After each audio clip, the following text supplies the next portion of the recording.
What's up everyone, how are you all? Today we are back with another blazing Naruto story. What if Naruto was captured by enemy Kunoichi? Who wanted him as their king? If you enjoy, then please like, share and do comments, and also check the description to original creator of this beautiful creation. The Ninja Academy, where several young children sought to become ninja, were busy chattering amongst one another as they discussed from simple matters such as weapons to the most advanced ninja arts being jutsu. Others on the other hand were discussing who they would have on their teams and even what their Jonin sensei would be like. Suddenly, without warning, the classroom door flew open as a 20-year-old man walked in. The 20-year-old stood 5 feet, had light brown hair that was done up in a high ponytail, brown eyes, and a scare that ran from underneath his left eye to his right. He was wearing blue pants, a blue long-sleeve shirt, blue sandals, and he wore a green vest that had 6 pockets on the front. Calmly he allowed his eyes to scan over his students.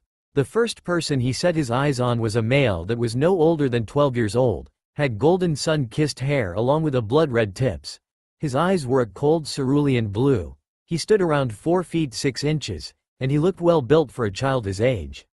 He was wearing a black shirt with the kanji for blood on the front in the color of blood red, black cargo pants, black ninja sandals with hidden retractable blades hidden in the soles, and on top of that he wore a black trench coat that reached to his ankles, while the kanji for death was present on the back in a deep purple. If one were paying enough attention, they would have noticed the 9 golden tails swish behind him before they fully disappeared, almost as if they weren't there. The boy's name was none other than Naruto Uzumaki Namikaze. He was wearing his hiat on his forehead. The boy was also the container for the most powerful of all the creatures in the land, the Kyuubi no Kitsune. His father, the Yodem Hokage, Minato Namikaze, wanted him to be seen as a hero for containing the legendary beast. Then shortly after, it happened. The loss of his first, best, and only friend was killed in front of him.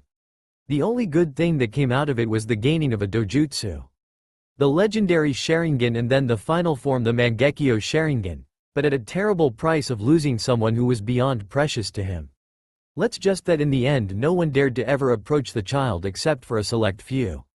Naruto, you suffered so much and look at what it's made you become. If anyone ever had a reason to destroy this village, it's you, Naruto, thought the teacher before he continued to allow his eyes to wander over the rest of his students. The next person his eyes landed on was a young female that was also no older than 12 years of age, had black hair with blue streaks running through it that reached to her mid-back, her eyes were a coal black, and she stood 4 feet 5 inches, and she was well built for her age. She was wearing a blue Chinese top with ruby red dragons surrounding a red fan with a white handle on her back, white shorts, blue sandals, and on her left leg she wore a shuriken and kuni pouch. Her hiat was currently on her head. The girl was Sasuke Uchiha, and the last remaining loyal Uchiha in Konoha, left after her elder brother killed the whole clan.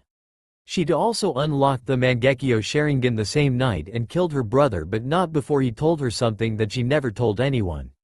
She was also one of the few who was able to approach Naruto. The third person was another male that stood 4 feet, had spiky brown hair that was being held back by his hiat, looked no older than 12 years old, and he wore sunglasses. The young adult wore a light gray trench coat that covered his lower face, blue pants, and blue sandals. He also wore a kuni and shuriken pouch on his left leg. That boy's name was Shino Aburame, and the current and only heir to the Aburame clan. The Aburame clan was unique since they willingly allowed bugs to inhabit their bodies, and in return the bugs would assist them in battle. The fourth person was a female that stood 4 feet 5 inches, had blonde hair that was pulled up into a ponytail that reached to the mid-back, and had light blue eyes. She was wearing a purple tank top along with a matching purple skirt, while her hiat was being used for a belt. That girl's name was Ino Yamanaka, heir to the Yamanaka clan. The Yamanaka clan specialized in mind manipulation jutsu. Right next to Ino was a girl that stood 4 feet, had pink hair that reached to her waist along with her hiat holding her bangs back, and she also had forest green eyes. She was wearing a red Chinese-style dress with a white circle in the center, while a line ran down the center of the dress, reached to her knees with slits on both sides, black bicycle shorts, and blue ninja sandals. She also had a kuni and shuriken pouch on her right leg. The girl's name was Sakura Haruno, and she came from a civilian family with no ninja history. She was one of the many people who feared Naruto but at least attempted to be nice to, even if it meant sparing her family's life or her own. Next to Sakura was a male that was slouched on his desk fast asleep. The boy stood 4 feet 4 inches, had black hair placed up to look like a pineapple, black eyes, and looked completely at peace. He was wearing a fishnet shirt with a gray shirt on top along with his hiat on his left arm, black pants, blue sandals, and a shuriken and kuni pouch on his right leg. The boy's name was Shikamaru Nara and the heir to the Nara clan. The clan specialized in shadow manipulation jutsu and having excellent tactical strategy skills. Sitting next to Shikamaru was another boy who was busy eating a bag of potato chips. The boy stood 4 feet 3 inches, had light brown hair, red swirls on his cheeks, and black eyes. He was wearing a white shirt with a red symbol on the stomach, a green short-sleeve shirt over the other, a white scarf wrapped around his neck, gray shorts, and blue sandals. He also wore bandages from his wrists up to his elbows. The boy was Choji Akamichi and current clan heir to the Akamichi clan. The Akamichi clan excelled in body jutsu that could increase any part of their body or the whole body if needed. He was also rather husky. Sitting behind Choji was another boy. This boy stood 4 feet 2 inches, had wild unkempt brown hair, brown eyes with a slit running through the center, and red tattoos on his face that looked similar to fangs. He was wearing a gray sweat jacket, brown pants, and blue sandals. On his head was a small white puppy. The boy's name was Kiba Inuzuka and his puppy's name is Akamaru. Kiba was also the clan heir for the Inuzuka clan and had an older sister. His family were proficient in team combat. Finally sitting next to Kiba was a young female. The female stood 4 feet 1 inch, had midnight blue hair, and white pupilless eyes. She was wearing a large pale jacket, blue ninja pants, and blue ninja sandals.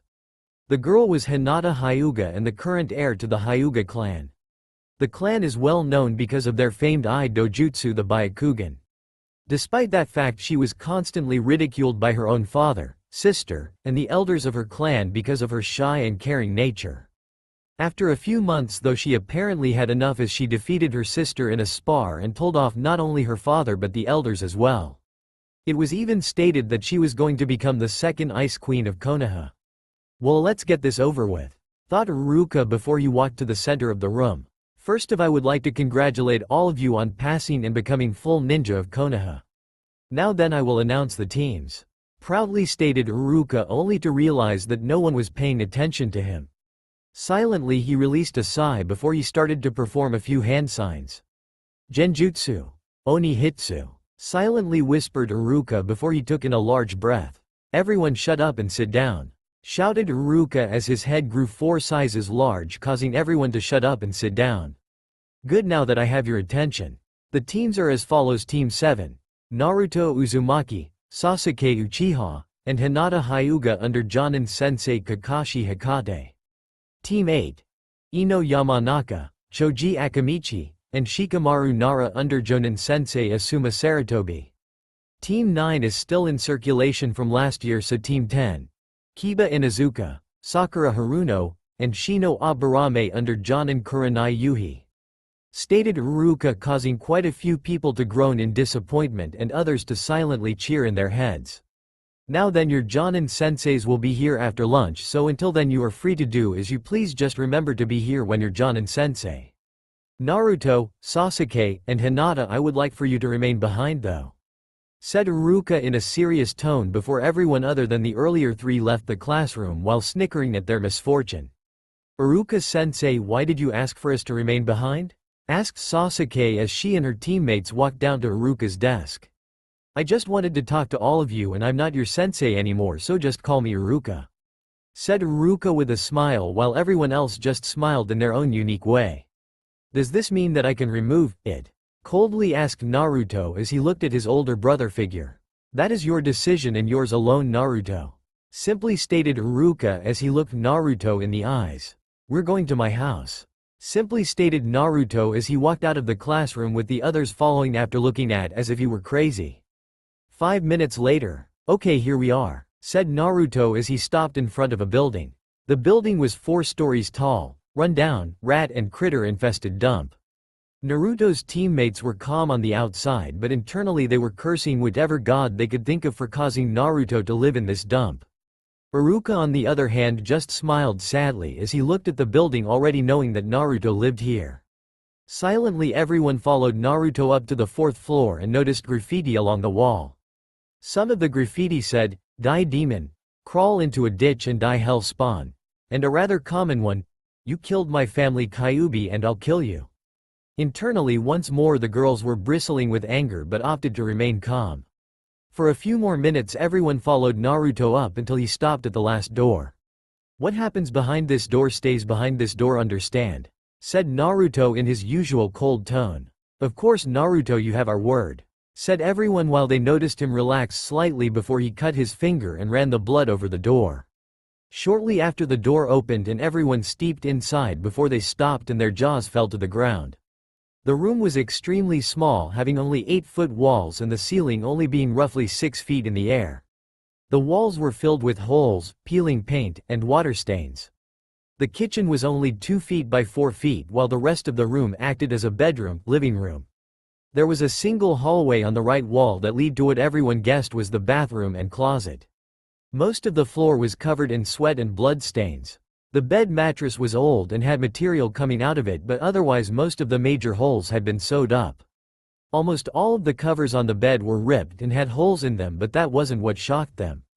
No, it was the fact that there was a female sleeping in the bed. The female stood 5 inches 1 foot, had deep blood red hair that reached down to her waist, deep crimson eyes with a black slit running through the center, had a E-cup size, and she looked no older than 12. Currently the only thing that she was wearing was the bed covers.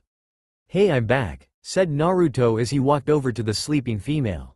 Silently everyone just watched as the female latched onto Naruto's waist before she mumbled something into it. "By the way, I have guests with me," said Naruto once more, causing the female to sit up in sudden alarm while pulling a kuni out from underneath the bed.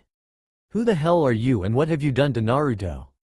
demanded the female as she held the kuni to Naruto's neck, causing a faint trail of blood to come out. "Relax, it's me and I just brought my teammates here. Oh, and get some clothes on," said Naruto as if it were an ordinary subject. Immediately after that the female looked behind Naruto only to blush heavily before she ran towards the bathroom. "Sorry, she isn't used to having others over other than the Hokage," said Naruto as he motioned for the others to take a seat wherever they could find one. "Okay, so why are we here again?" asked Sasuke as she looked at Naruto, who just stared at the ceiling before he performed a single hand sign and 2 more of him popped into existence. "You two go and make some lunch," Naruto stated before the clones walked off. "The reason why we are here is so we can understand one another. I'm going to tell you everything about me and then after that you will also be required to do so," stated Naruto with authority in his voice. "Now as you already know, I'm Naruto Uzumaki Namikaze. My parents were Kushina Uzumaki and Minato Namikaze. Now on the day of my birth the Kyuubi no Kitsune attacked my father. Being Hokage at the time decided to seal the Kyuubi into me, his only son. His reason was that if he couldn't sacrifice his own son, how could he ask a villager to do the same for him? He also wanted me to be seen as a hero for containing the Kyuubi," started Naruto before he released a sad sigh. "Sadly, he was wrong. Instead of treating me like a hero, they treated me like trash. No, not it was more like I was something less than dirt. For 6 years I suffered under the constant torment of the villagers. Mostly it was name calling and beatings. No matter what I took them. Then I met her. Her name was Mitsumi and she was an orphan like me and became my best and only friend. For 2 years we pulled pranks, stole food, and even lived together, but that all changed," said Naruto in a happy tone before it turned grim with remorse, self-doubt, and hatred. "On the day of my 9th birthday the villagers kidnapped her and me. They had us tied up in chairs," started Naruto before his eyes bleed red, and the next thing everyone knew they saw a young boy and girl tied to chairs. The boy looked to be 9 years old, had spiky blood hair, cerulean blue eyes, stood only 3 inches 5 feet, 3 whisker-like marks on his cheeks, and looked malnourished. He was wearing a raggedy white t-shirt covered in dirt, black shorts, and he was barefoot. "Naruto?" everyone thought in confusion before they turned towards the young girl. The girl also looked to be 9 years old, had long black hair that was tied into a ponytail, light brown eyes, stood 3 inches 4 feet, and she also looked malnourished. She was also wearing a raggedy white t-shirt that was covered in dirt, black shorts, and she was also barefoot. Suddenly, without warning, the room was filled with light as a door behind all of them was opened, causing the two genin and chunin to turn around in shock. Standing in the doorway were several villagers, at least 4 chunin, 1 jonin, and 2 anbu members. Slowly all of them walked into the room until they were standing in front of Naruto and the girl in 3 single file lines. Out of all the people in the room, only one person stood out. A man that stood 5 feet 6 inches, had emerald green eyes and pink hair. He was wearing a red shirt, red pants, and red cloth shoes. "Comfortable?" asked the pink-haired man while he motioned to the 2 anbu to guard the door while he walked towards Naruto and right through Iruka, Sasuke, and Hinata. "What was that?" wondered the 3 as they turned around. "What do you want?" asked Naruto as he looked at the pink-haired man. "Oh, just about the same thing as everyone in this room wants from you. Your blood, Kyuubi," stated the pink-haired man with an insane look on his face while his voice dripped with hatred. "What are you talking about? Naruto isn't the Kyuubi," shouted the girl before she was slapped across the face. "Shut up, you little demon slut," snarled out the pink-haired man while many in the crowd grinned at the girl's pain. "Now where were we?" started up the pink-haired man once more as he took up a thinking pose. "Oh yeah, now I remember." Not long after finishing, the man pulled out a kuni before he quickly stabbed it into Naruto's left hand, causing him to scream in pain. Shortly after, all of the people in the crowd were throwing broken glass, rusty kitchen knives, kuni, shuriken, and rocks at Naruto. "What are you people doing? Stop it!" shouted the female once more as she struggled against her restraints only to receive a backhand to the face. It wasn't long before the crowd split up into 2 different groups, each designated to torturing their victim to death. For hours on end, Iruka, Sasuke, and Hinata watched as the people did unimaginable damage to Naruto and the girl. They watched as the people broke both legs and arms before they would stick senbon into the major nerve locations on their broken arms and legs, causing them further pain. They would then watch as some of the chunin would cast minor genjutsu on Naruto, forcing him to watch as the girl was raped before him, while the girl watched the several hundred ways they would torture them. After that, they were forced to watch as some of the civilians took torches and placed them out, leaving them only smoldering before they would press the hot tips onto the children, causing severe burns. "So how do you feel?" asked the pink-haired man while he absent-mindedly picked up a sword and inspected it. He then pulled out one of his own hairs before he dropped it onto the blade. The second the hair strand struck the blade, it immediately was split into 2. Naruto could say nothing as watched the pink-haired man while constantly looking over to the girl who looked very much already dead.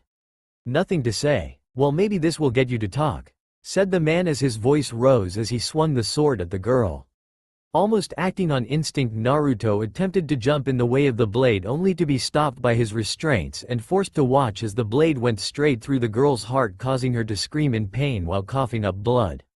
"Matsumi-chan," whispered Naruto underneath his breath while his eyes filled with tears. "I'm sorry, but did you say something, demon?" asked the pink-haired man as he twisted the blade 360 degrees before roughly pulling it out of Matsumi's chest. He then proceeded to flick the blood off of the blade onto Naruto's face as his eyes began to cry blood. "I'm gonna kill you," whispered Naruto once more while he began to clench and unclench his fists. "I'm sorry, I didn't quite hear you. Could you please repeat that?" asked the pink-haired man while he leaned in close to Naruto. "I said I'm gonna kill you," said Naruto once more, only louder, while the pink-haired man backed away and turned his back on him. "That's what I thought you said," stated the man before he quickly turned on his heel and stabbed the sword straight through Naruto's heart while releasing an insane laugh.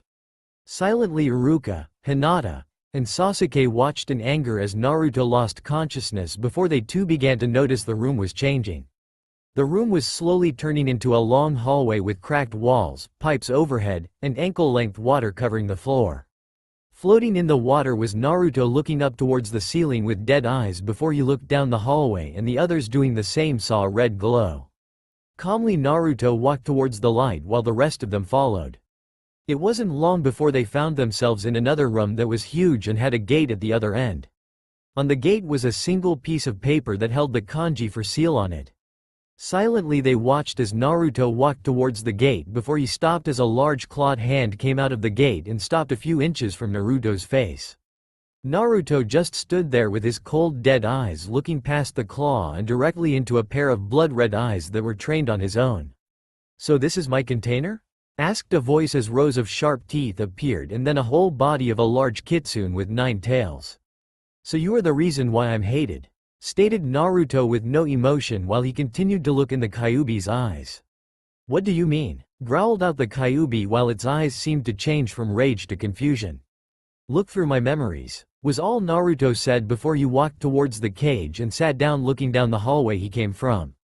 Kyuubi on the other hand was silently watching several of Naruto's memories while Iruka, Hinata, and Sasuke also watched every beating, comment, and other things that happened to Naruto over the course of his short life.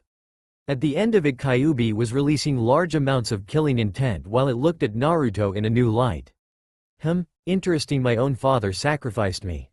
Fool, sneered Naruto while he shook his head in disgust. You went through my memories, didn't you? Silently growled out Kyuubi. Only the ones in which you were sealed into me. I just wanted to see if the Yondaime would mention my parents. Stated Naruto in a cold tone while the Kyuubi mumbled something about dumb-ass blondes. Okay, how would you like for the chance to give the same if not greater pain to those villagers? Asked the Kyuubi as it looked at Naruto. I would love to do that, Kyuubi-chan. Stated Naruto with a smile that was filled with evil intentions while the Kyuubi looked at Naruto with a dumbfounded expression on her face. Almost immediately after the Kyuubi quickly regained its thought process by shaking its head. Then pull off the seal. Kyuubi said as it pointed to the seal with the tip of its tail. Silently Naruto looked at it before he jumped up and grabbed a hold of 2 of the bars. He then proceeded to climb up until he was face to face with the seal. Quickly Naruto grabbed the seal before he completely ripped it off before he was blasted back into the real world. Once more everyone watched as the room changed back into the same room they were in earlier with the civilians just about to leave the room before they were stopped as black flames rose up from the ground. Quickly the civilians turned around only to have their rage become more prominent on their face at seeing Naruto freed from his bonds and standing up. I'm going to kill you, said Naruto as he rose his head up causing all the civilians to step back in shock. Naruto's eyes were now a deep blood red with a black pupil and 3 black comma marks spinning in around the center. Tsukuyomi, whispered Naruto before everyone, other than Iruka, Hinata, and Sasuke, found themselves bound to crosses while Naruto stood in front of them while a female stood behind him. The female stood 5 inches 1 foot, looked no older than 20, had deep blood red hair that reached down to her waist, and deep crimson eyes with a black vertical slit running through the center. She was wearing a blood-red kimono with a white fox with 9 tails cunning along the edge that also did little to hide her E-cup bust. Behind her lightly swaying were 9 blood-red tails. For the next 72 hours you will experience all my pain that I have been placed through for the last 9 years. Have fun, said Naruto without emotion before he disappeared along with the female leaving behind villagers and ninjas screaming at him to force him to release them. Suddenly without warning Naruto collapsed while holding his hands over his stomach while deep crimson chakra covered him before it started to concentrate over his stomach. Not long after the chakra burst forth before it began to form into a small red fox with 9 tails in front of Naruto.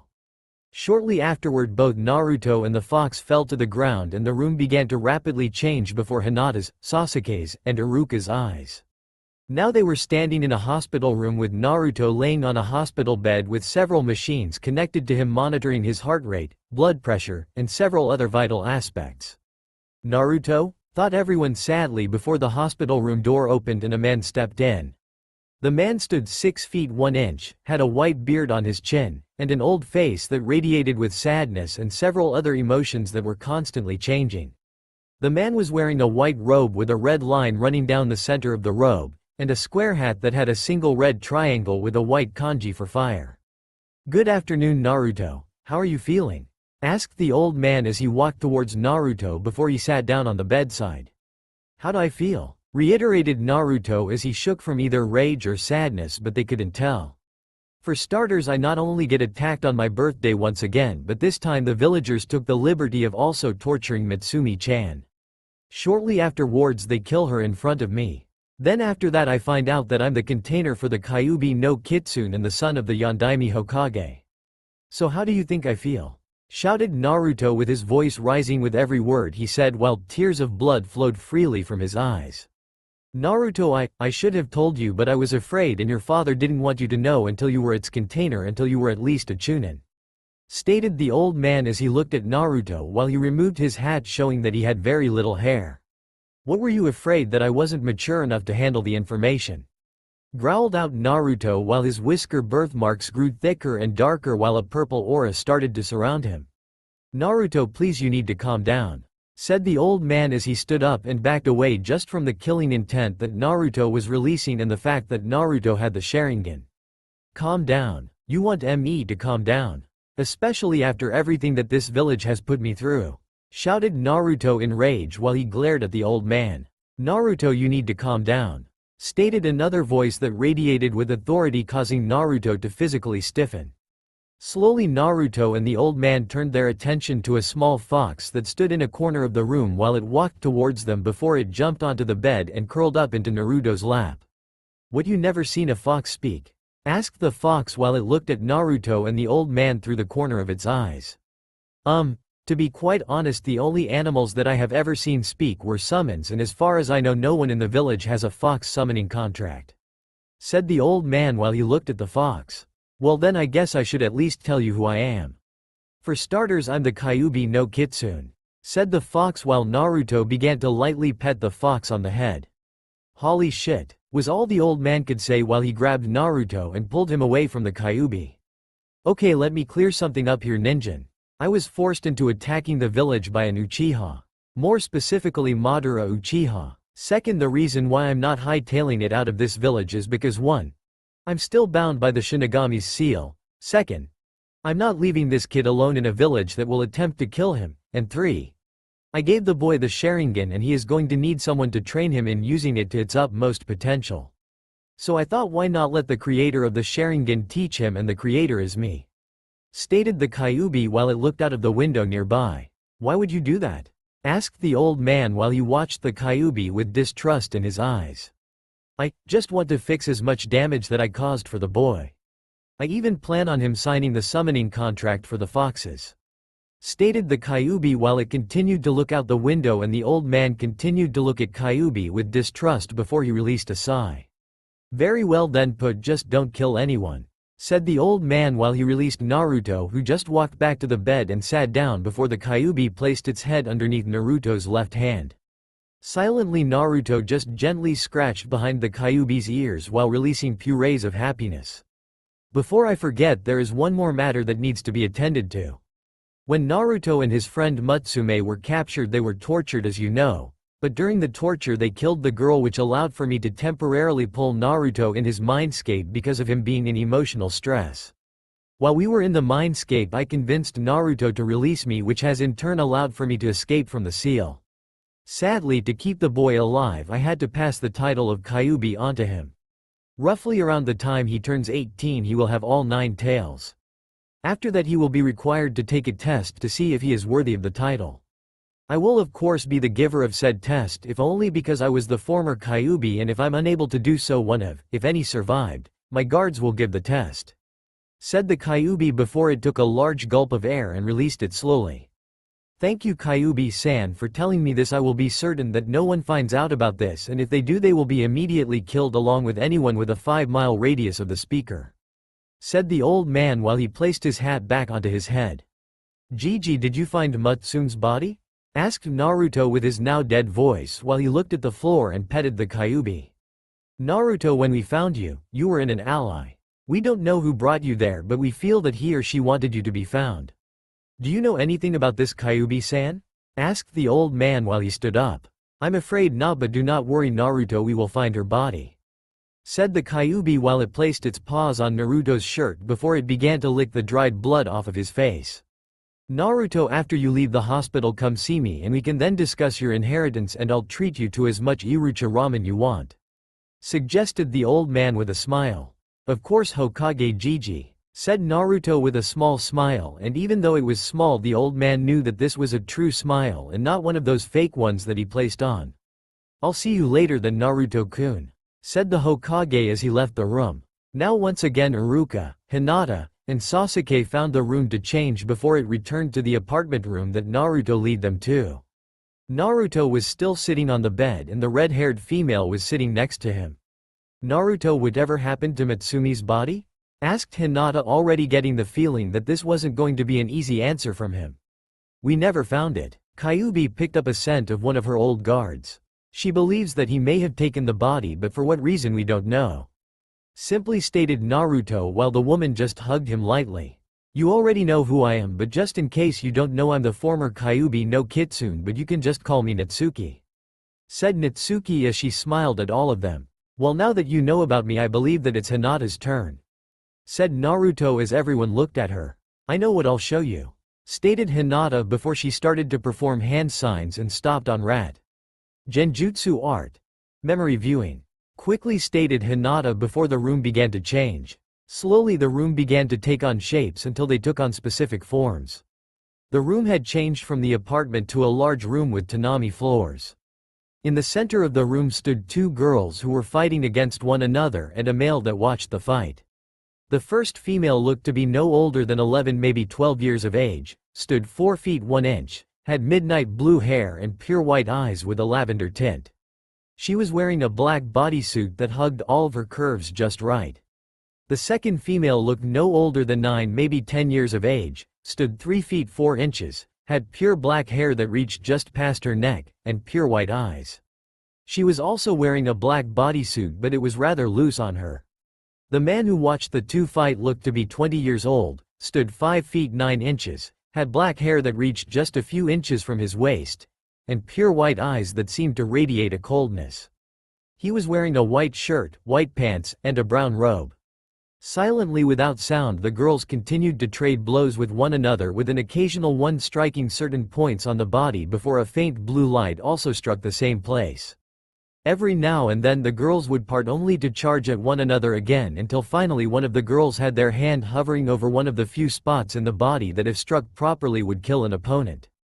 Hanabi. Hinata. That's enough, stated the man with a stern voice that radiated power while he watched the girls turn to him.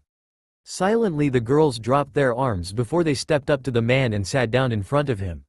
You both did very well, but Hanabi is still further along in the Jukin than you are, Hinata. Hinata, I also know that you are afraid to hurt others, and that is what is holding you back. Quickly stated the man while he looked at the girls who just nodded. Slowly the man released a sigh before he quickly performed 3 hand signs. Shortly after the room glowed a faint blue before it died and disappeared. Hinata, I know that you don't want to hurt others even if it was a practice spar, so I have asked Hokage-sama to sign you up for medical training at the hospital. Said the man while he looked at the eldest of the two girls. It wouldn't be that hard, especially if I didn't have that seal on me.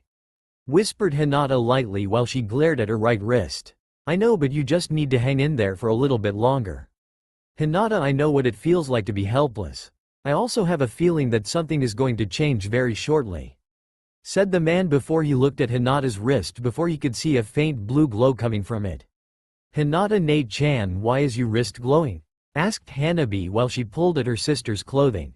Looks like you were right, father, things are going to be changing. Simply stated Hinata while she closed her eyes and held her wrist over her heart, all the while having a dark grin on her face. Shortly after the room began to shift and change once more. Once again the room was nothing but shapes that were blurring too fast to catch before they began to slow down and settle into place and take on more features. Now the room was only slightly larger than Naruto's apartment room. It had a signal clothing drawer, a bed in the center of the room with lavender sheets on the top, and a small doll on the bed along with Hinata. The doll was of Naruto, which caused him to look on in shock, Iruka with a small smile, and Sasuke with jealously. Silently they watched as Hinata pulled the Naruto doll close to her while releasing a silent sigh. She then turned onto her side while hugging the doll even closer to her before she sat up immediately as the sound of someone knocking her door. What? Shouted Hinata while she silently hid the Naruto doll under her pillow. Nate-chan, can I talk to you? Asked the voice through the door. Oh, Hanabi, of course you can, said Hinata as she got out of bed wearing a lavender kimono before she walked to the door and opened it. Are you okay, Hinata? Asked Hanabi while she walked into the room and her sister closed the door behind her. I'm fine, Hanabi-chan. I'm just finally free, but at a cost. Stated Hinata with sadness while she held her wrist and sat with her sister on her bed. What was the cost, Ne-chan? Asked Hanabi while she looked at her sister in concern. Well, as you already know, the Udime Hokage sacrificed his life to kill the Kyuubi no Kitsune, but that isn't the truth. The truth is that the Yodime Hokage sacrificed his life to seal the Kyuubi into an orphan. The Honorable Council of the famed Hyuga clan attempted to place a mind control seal on him that would be linked to me, giving me complete control over the Kyuubi Jinjuriku. Stated Hinata while she laughed lightly at the end. What happened? Asked Hanabi while she looked at her sister before she was pulled onto her lap. Well, to put it simply, it seems that the Kyuubi redesigned the seal to act like a marriage seal, meaning I'm legally married to Naruto. Squealed Hinata while she squeezed her sister. So when are you going to tell him? Is this the reason why you like him so much, and can you not squeeze me so hard? Asked Hanabi once more while she struggled against her sister's hold. Sorry, I think I'll tell him once we are both genin, and Hanabi, I really care for him. He is a kind person who has endured so much. He is the true meaning of the will of fire. Said Hinata with a smile while she released her sister while Naruto just looked on sadly. Well then, I'm happy for, but the Honorable Hyuga Council wants to see you. Said Hanabi mimicking her sister. Well, they can wait. Said Hinata with a smile while she hugged her sister close to her, and Hanabi just laughed. So do you want to talk about something specific? Asked Hanabi as she looked at her sister who was busy running her hands through Hanabi's hair. How about I tell you about the ultimate form of our dojutsu? Suggested Hinata while she continued to run her hands through Hanabi's hair. The ultimate form? Questioned Hanabi as she looked over her shoulder. Well, not that many know about it, mostly because the council doesn't want people to know, but I learned about it from mom before she passed on. The ultimate form of the Byakugan allows us to have complete mastery over out elemental affinities. Sadly, the only way to unlock it is to have a pure soul, which many of our clan members seem to lack. Said Hinata while she began to braid Hanabi's hair. How did mom find out about it? Asked Hanabi while she messed around with a few of the completed braids. She unlocked it. Not knowing at the time what she had, she searched the Hyuga records until she found an ancient scroll. The scroll explained how the Byakugan came into existence, but also the form she acquired. The version she unlocked never had a true name, so she called it the True Eye, trans. 2 Latin, Japanese. Stated Hinata while she started to undid the braids and started over. How did the Byakugan come into existence? Asked Hanabi while she sat still. Well, according to the scroll that mom found, it stated that all forms of bloodlines came into existence through the help of the 9 Biju. The Nibi no Neko was stated to have created our bloodline, and for some odd reason it also mentioned that the Kyuubi no Kitsune created the Sharingan. Said Hinata in puzzlement before she set her sister next to her. Hanabi's hair was now set up with a bun with straight hair coming out of the center and 2 braids framing her face. The bun was held together with 2 senbon with the 2 glass orbs on the ends that had the kanji for Fire Princess. Hinata, thank you, whispered Hanabi with a smile while she hugged her sister. You're welcome, Hanabi-chan, whispered back Hinata while she hugged her sister back before the moment was ruined by someone knocking on her door. What? Hinata shouted, but not before pushing her sister back. Hinata-sama, the council wishes to see you immediately. I have been ordered to bring you even if it requires force. Stated the person on the other side. Give me time to at least get dressed. Stated Hinata with irritation at having her sister time interrupted by the damn council. Very well then, Hinata-sama. Stated the person once more. Thank you. Answered back Hinata before she ran to her dresser. She then proceeded to open her drawers and occasionally threw an outfit to the side until she was left with one single outfit. She then ran towards the bathroom and closed the door behind her. A few moments later she stepped out wearing her outfit. Hinata was now wearing a white kimono with silver lining the edges of the sleeves and the bottom of the robe. Imprinted on the kimono was large moon on the upper half, while on the lower half was a kitsune looking up to the moon. The kimono was held in place with a blood-red sash. Well, what do you think, Hanabi-chan? Asked Hinata while she did a small twirl. You're going to knock those council members down a few pegs, Hinata. Said Hanabi with a smile while she hugged her sister for luck. I'll see you later, Hanabi-chan. whispered Hinata before she walked to the door and opened it, causing the room to begin to rapidly change into blurring shapes once more. Slowly the room began to settle several shapes before it finally settled down into a room larger than Hinata's and Naruto's room combined. In the room was a half-circle table that had 5 people seated in it. The man from the fights was sitting in the center, while to his left were 2 elder females and to his right were 2 elder males. The first elder male looked to be at least 50 to 60 years old, had no hair except for an occasional thin white strand, and had pure white eyes that were milked over. He was wearing a white robe with the kanji for council on the back. The first elder female also looked to be at least 50 to 60 years old, had hair that was extremely white held together in a bun, and her eyes were still white but held nothing but coldness, but if one were to look long enough they would see deep kindness. She was wearing a white robe with the kanji for council on the back. The second elder male looked to be 70, had absolutely no hair showing that he had liver spots, and had white eyes that were filled with coldness. He was wearing a white robe with the kanji for council on the back. The second female elder also looked to be 70 years old, had no hair, and her eyes were a pure white that were milked over. She was wearing a white robe with the kanji for council on the back. Currently the council was waiting silently for Hinata, and luckily they didn't have to wait long for the council chamber doors to open. With quick and equally spaced steps the person who opened the door walked into the room before she took a seat in front of all the council members. 3 out of the 5 council members looked at her with disinterest, while 2 others looked at her with approval, in their eyes only being covered by a thin layer of disinterest. "Hinata Hyuga, do you know why you have been called before the Hyuga Council?" asked the oldest male member while he stared at her with minor interest. "No," was all Hinata said, but it was filled with a coldness that could only be matched by her late mother's, causing a few of the council members to sweat lightly. "Very well then Hinata, it has come to our attention that you may not be the best candidate to become the clan heir. Therefore you will be branded by the cage bird seal tomorrow afternoon," stated the eldest female council member.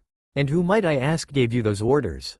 I thought that the clan heir wouldn't be chosen until both my sister and I became ninja," coldly stated Hinata while her eyes were filled with a fire. "That is the normal procedure, but since you will become a ninja 3 years sooner than your sister, the council has decided to make her clan heir," stated the second eldest male while he looked at Hinata with hate. "So you're going to betray 1,000 years of our culture all because I'm going to become a ninja sooner than my younger sister?" asked Hinata with venom dripping off of every word, while a dark aura surrounded her, causing a few council members to gulp in fear. "Don't think of it as betrayal of our clan ways, just think of it as a precaution, so if you die and fall into enemy hands they won't have the Byakugan," quickly stated the eldest female council member in hopes of calming down Hinata. "Oh, and I guess that makes it okay for what you attempted to do to Naruto, alright?" asked Hinata with a cold exterior, but inside she was bristling with rage. "Listen here you little brat, the Kyuubi show," started the eldest male council member before he felt something strike through his heart. Slowly he looked down to see that he was bleeding, staining his robes red with his own blood before he fell face first onto the table dead. "If anyone ever speaks about my fiancé like that ever again, they will get a one-way ticket to death. Got that?" asked Hinata while growling in disgust. "Oh, of course, hi Hinata," stuttered out everyone before she got up and left the room. Not long after that the room changed back into Naruto's apartment with everyone in the same position they had left it in, only now there was food in front of everyone. "Why don't we take a break and eat something?" suggested Naruto as he grabbed a plate of chicken. "Okay," said everyone while they each took some sort of meat and ate in silence. 5 minutes later. "Dang, I never knew how good of a cook Naruto was until now," thought everyone while they rubbed their stomachs in contentment. "Hinata, what you said back in your memory, was it true?" asked Naruto in doubt while he looked at the ground. "Yes, it was Naruto, the council really did try to make it so you would only serve me, but as you can see it backfired," stated Hinata with happiness. "Thank you," whispered Naruto with a small smile before he turned to Natsuki. "Okay, yes, I did mess around with the seal they attempted to place on you, but can you really blame me?" asked Natsuki with a childish voice, which caused Naruto to smile lightly once more. "No, I can't," said Naruto before he turned back to everyone else. "It's your turn, Sasuke," said Hinata while she smiled at her longtime friend, even if their fathers disapproved. "Okay, Genjutsu art. Memory viewing." quickly stated Sasuke while performing the hand signs before the room changed into an alleyway. The alleyway was covered in complete darkness with only an occasional light lighting the way through the alley. Shortly after, a figure could be seen walking through the alleyway beaming with happiness. The figure was a girl that stood 3 feet 2 inches, had black hair with blue streaks running along the edges and stopped at his neck, and black eyes. He was wearing a blue shirt with the Uchiha symbol on it, white shorts, and blue ninja sandals. I can't believe I finally did it. I finally told everyone back at school that I'm a girl, although that brings on a whole new set of problems. The positives were I got my fangirls to leave me alone and 2 Naruto finally kissed me, even though it was accidental. Bad news, some of my fangirls are lesbians, stated the female as she jumped with joy and ran all the way through the alley without much thought. Silently she walked through several other alleyways before she finally stepped onto a main road and took off running. She didn't get very far before the smell of blood assaulted her nose, causing her to look at the source only to stop. Laying on the ground were 2 people, both were elderly. "Grandma, Grandpa?" said the girl as she approached their forms and turned them over only to step back in shock. Both of their faces were horribly burned, as were the rest of the front of their bodies. There were also stab wounds on the 8 vital spots for the human body, and their eyes were ripped from the sockets. "No," whispered Sasuke while she held her hands up to her mouth before a scream echoed through the empty street, causing her to look up in shock. "That my family's house direction," quickly stated Sasuke before she took off towards her family home. Silently she ran, using all her emotions as fuel to get her home as fast as she could. Along her way she jumped and dodged other bodies of fallen police, ninja, and civilian family members before she stopped in front of her family home. Quickly she took in a deep breath before she released it and ran inside and towards her parents' room. The second she reached her parents' room door, she stopped before she kicked the door open, causing it to fly directly at a figure who had its back turned while it walked towards a female. A moment later the door slammed into the man, causing him to fall to the ground. The female that was saved stood 5 feet 2 inches, had black hair, and light black eyes that shone with happiness. She was wearing a light purple top with a white undershirt, blue pants that hugged her body, and wooden sandals. "Mom," whispered Sasuke in disbelief, causing her mother to look up to her. "Sasuke," quickly whispered her mom before she ran towards her daughter and embraced her in a hug. "Mom, what happened?" asked Sasuke as she detached herself from her mother. "It was Itachi. He went mad and started to slaughter the clan," said her mom while she looked at the knocked out figure. "No, Itachi would never do that." "I know he wouldn't," said Sasuke as she pushed her mom back at arm's length. "Dear, you don't know what Itachi can do because of your idiot of a father turning him completely emotionless," said her mother while she bent down to her daughter's eyes and placed her right hand on her daughter's head. "You're wrong. I mean, you're wrong about Itachi, but oddly enough I can't say the same for Dad," said Sasuke while she looked at the downed figure before she looked on in shock as the figure got up and turned towards them. The only major detail that could be seen about the man was he had 2 glowing blood-red eyes with a 3-pronged shuriken in the center. Out of reaction, Sasuke shut her eyes in hopes of blocking out the essence of fear they produced. A few seconds later she could feel something warm land on her face. Slowly she opened her eyes only to look on in shock. Standing there in front of her was her older brother with a sword sticking out of his chest. "Itachi?" whispered Sasuke in shock, causing her mother to turn around and also look on in shock. Not a second later Itachi pulled himself off of the sword and pulled a kuni out before he turned on his heel and stabbed it through the right eye of the figure behind him. He then proceeded to twist the kuni deeper into the eye socket before he pulled it out with the eye attached. Afterwards he jumped back while holding his wound and preformed a single hand sign before 2 more of him appeared. With synchronized movements all of the Itachis preformed 3 hand signs. "Kanton. Grand Fireball Jutsu," quickly stated all of the Itachis as 3 fireballs the size of a small house flew towards the unknown figure that held a hand over his missing eye where blood could be seen flowing out.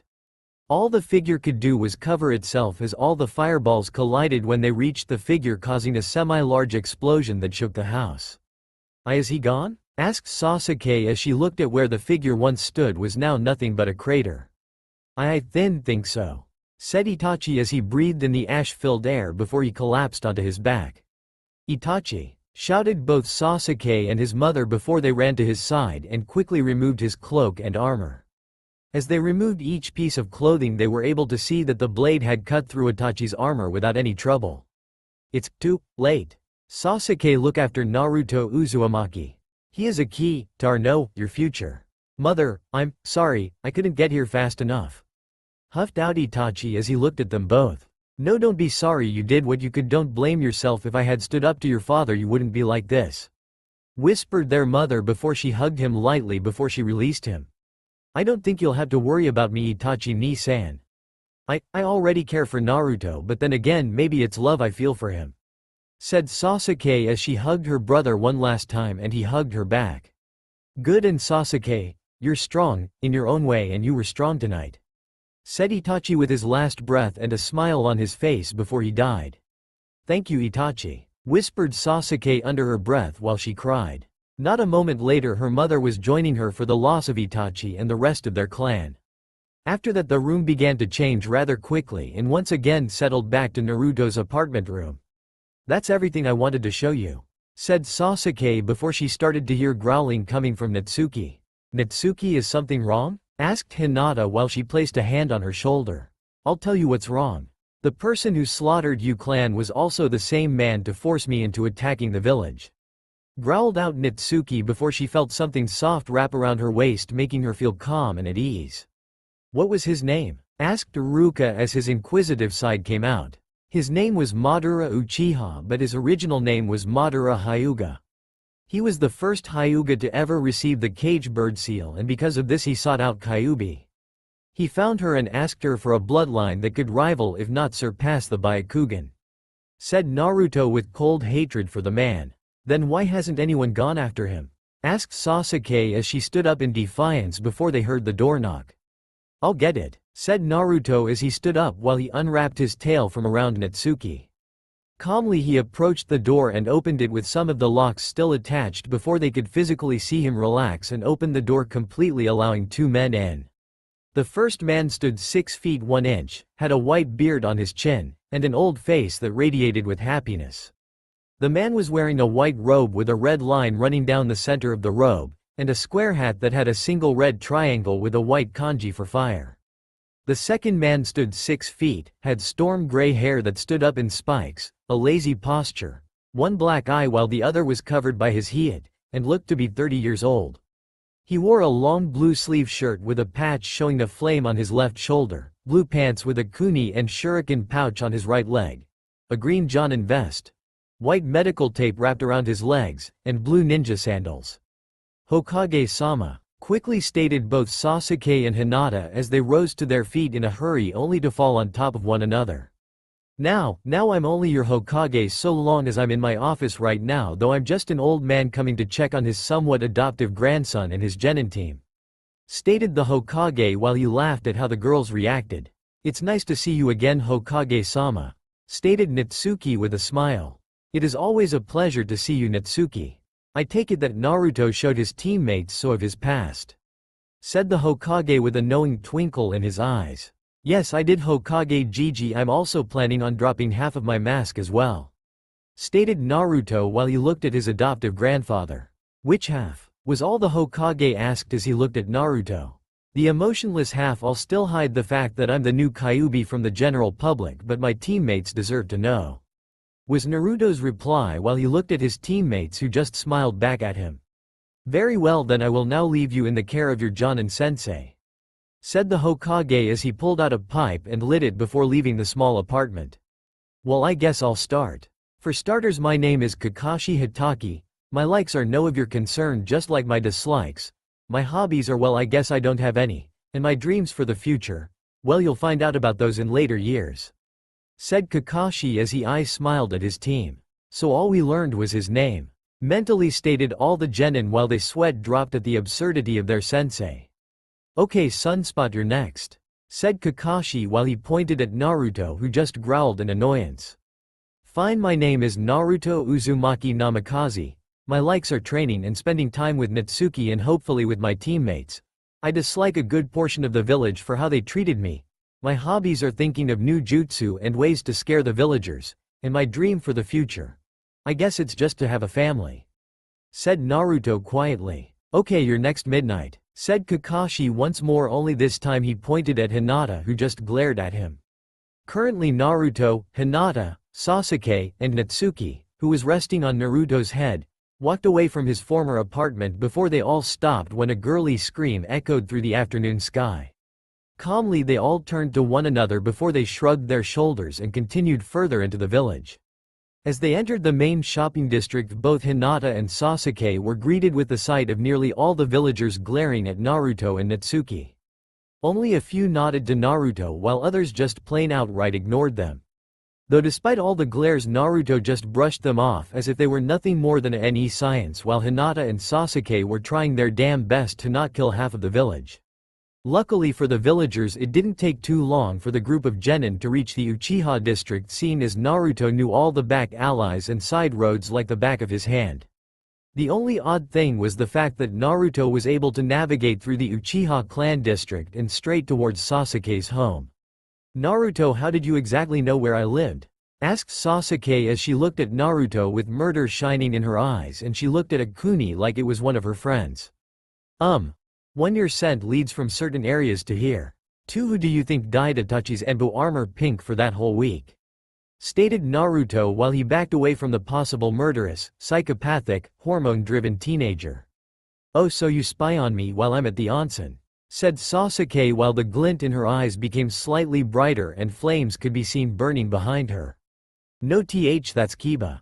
It's just that your scent is unique," stuttered out Naruto while he reverted to his chibi fox form, which turned out to be either the best, worst decision of his lifetime.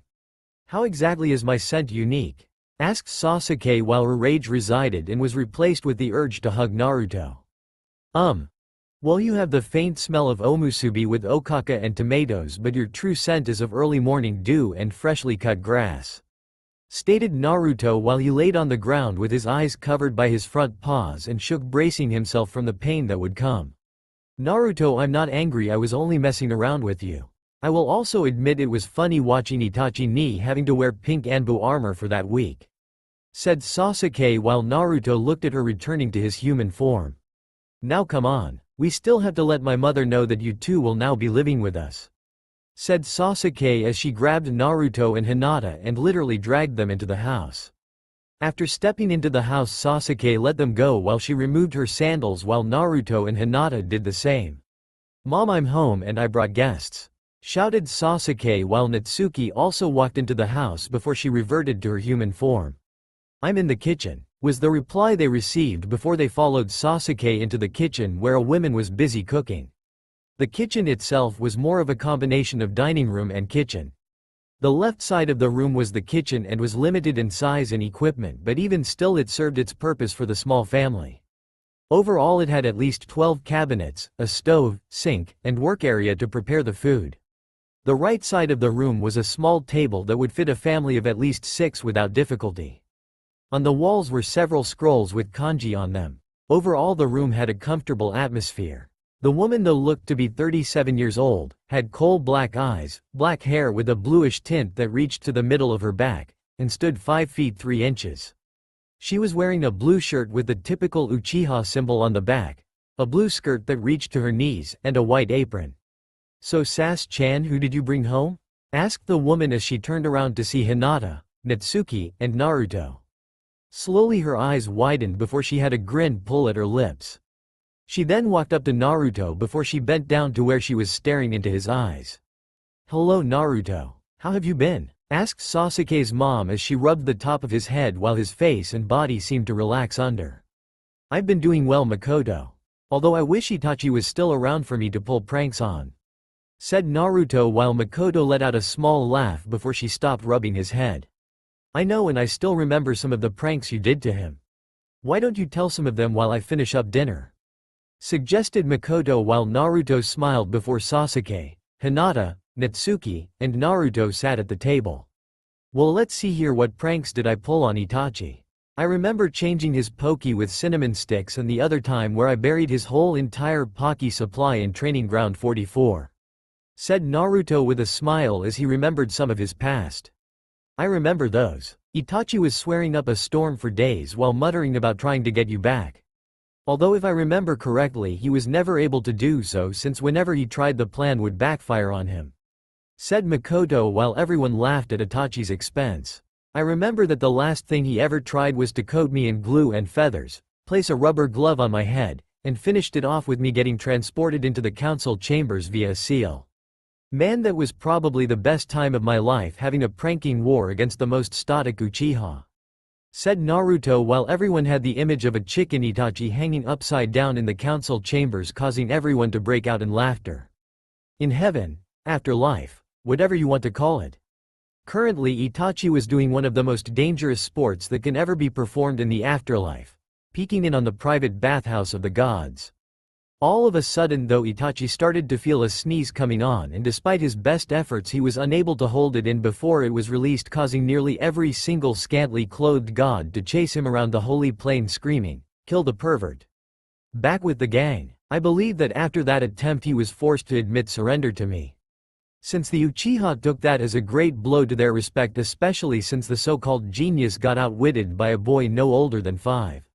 Said Naruto while Makoto set a plate of omusubi with okaka and tomatoes in front of Sasuke. Zenzai in front of Hinata. A rather large bowl of ramen in front of Naruto. A plate of dango in front of Natsuki. And another plate of dango in her seat. Mom, before we begin, would it be alright if Hinata, Natsuki, and Naruto moved in with us? Asked Sasuke as she looked at her mother with the puppy dog eyes. Dear, you're a couple years too young to have the puppy dog pout work on me, but I don't see why not. I also want to know why. Said Makoto as she laughed at her daughter who pouted. If you must know, it is because they are my teammates, and quite honestly, have you seen the place that Naruto lives in? Said Sasuke while her voice rose to a shout at the end while her mother flinched at that. No, I haven't, and something tells me that I don't want to know. Now, I don't know about you, but I think it would be best if we eat now. Said Makoto while everyone nodded in agreement. Itadakamasu. Everyone whispered under their breath before they started to eat, opting to save the conversations until everyone was done eating. Unluckily for the group, they got to witness where Naruto got his table manners. Both Natsuki and Naruto were shoveling the food into their mouths at a pace that quickly made everyone look on in disgust, horror, and for some odd reason fascination. Quickly the other three shared a look before they just shrugged their shoulders, thinking the same exact thing: if you can't beat them, join them.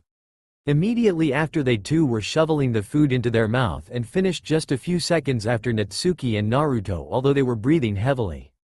Damn! Huff huff. How can you eat that fast? Huffed out Sasuke while she placed a hand over her heavily beating heart. Had to get used to it. With me being the ultimate evil, I literally had to eat extremely fast or else get dragged away from my food before I was halfway done and would be beaten. After the beating I would told that I don't deserve food or to even live for that matter. Luckily the Ichiraku ramen stand was willing to allow me to eat there. Hell, they even helped me hide from mobs and even attempted to adopt me on several occasions. Said Naruto as he allowed himself to remember his almost adoptive family. Why weren't you ever adopted? Asked Hinata while she began to take a random guess as to who was behind it. Old man Tucci, every time he would go to get the adoption forms, the orphanage would increase their prices. If he went to the Hokage, some random council member would come and say something like, "Hokage-sama, I'm afraid that the council had made an error in the paperwork that was needed to be signed today," before he would grab it along with the adoption papers and destroy them. It was either that or the Hokage's secretary wouldn't allow him past and even threatened him by calling Anbu. Said Naruto with rage as his eyes flashed a deep violet before he released a breath and calmed down while his eyes returned to their natural blue color. Those self-arrogant pigs, shouted Makoto as her eyes immediately flashed from their coal black to the Sharingan red before they returned to normal. Mother, shouted Sasuke with shock at what her mother said. Sorry dear, it's just this is the third time they have ruined Naruto-kun's life. Said Makoto with anger clearly burning in her eyes while she picked up the dirty dishes off the table and carried them over to the sink. She then proceeded to drop them in while releasing a large sigh. What do you mean that was the third time that they have ruined my life? Asked Naruto with a menacing glare directed at Makoto, causing her to squirm. The first time that they officially ruined your life was when they told your mother that you had died along with your father. During that time though Sarutobi was too busy protecting you from assassins that wanted you dead because of what you formerly contained, so he never officially found out until a fake letter. I even have the false letter that they wrote, with the help of my husband, that they gave to him. He was of course smart enough to ask me to come in and check to see if it really was Kushina-chan's handwriting. I knew Kushina better, she wouldn't abandon her own flesh and blood, and noticed several differences in between her handwriting and the notes. I immediately pointed them out and told Sarutobi what my husband did. He was one of the major ones behind your mother's leaving. I have been in constant contact with your mother Naruto, and I can already tell you this much: she isn't very happy with Konoha's honorable council. It took nearly a whole month just to keep her from coming back and killing the council, and I even made her a promise that Itachi would watch over you and keep you safe. The second after you got your first C-rank mission, I'm also going to send a message to her so she can meet you in person," stated Makoto while she watched Naruto's emotions change from anger, to happiness, to fear, and finally rage, while he released a concentrated form of killing intent that actually took a form of a fox standing behind him with its fangs bared. "Calm yourself, Naruto. Besides, if you kill the council members, we would miss their faces when we bring your mother back. Just imagine it with her back. Not only would you get a form of revenge against those fools on the council, but you will truly have a piece of your family back. Plus, if we're lucky, we'll get to see her kill a few of the more problematic ones," said Natsuki as she lightly rubbed his back, calming him down enough to where the killing intent had dissipated. "You're right, Natsuki. Makoto, can you at least tell me how you have been keeping in contact with my mother?" asked Naruto with his voice filled with hidden glee, while Natsuki continued to rub his back before Sasuke and Hinata joined in, causing him to fall further in relaxation. "We have a special summon that we can call out. Although what it is I can't tell you until you meet her, since it is an Uzumaki clan summoning scroll. I was given special permission from the head summon since Kushina, and I planned to have her firstborn marry my second-born," stated Makoto with a smile and mild blush, completely ignoring Naruto's extremely pale face and Natsuki's, Hinata's, and Sasuke's looks of jealousy. "He's mine," all the girls shouted while they tugged him closer to each of them, causing Makoto to snap out of her mental dreams. "I've been placed into a clan marriage with him," shouted Sasuke as she pulled Naruto to her while she gave him a light kiss on the cheek, causing him to turn a light red color. "So what, I've been bound to him ever since the idiots on my family council branded us together, and thanks to Kyuubi's intervention turned it into a marriage seal. Don't forget, I've also been the only one to really love him," shouted Hinata as she pulled Naruto close to her so his head was resting on her chest, causing him to turn a deeper red before it turned slightly deeper as Hinata began to lightly run her hand through his hair. "Well, guess what, you too, since the Shinigami's seal binds me to Naruto-kun.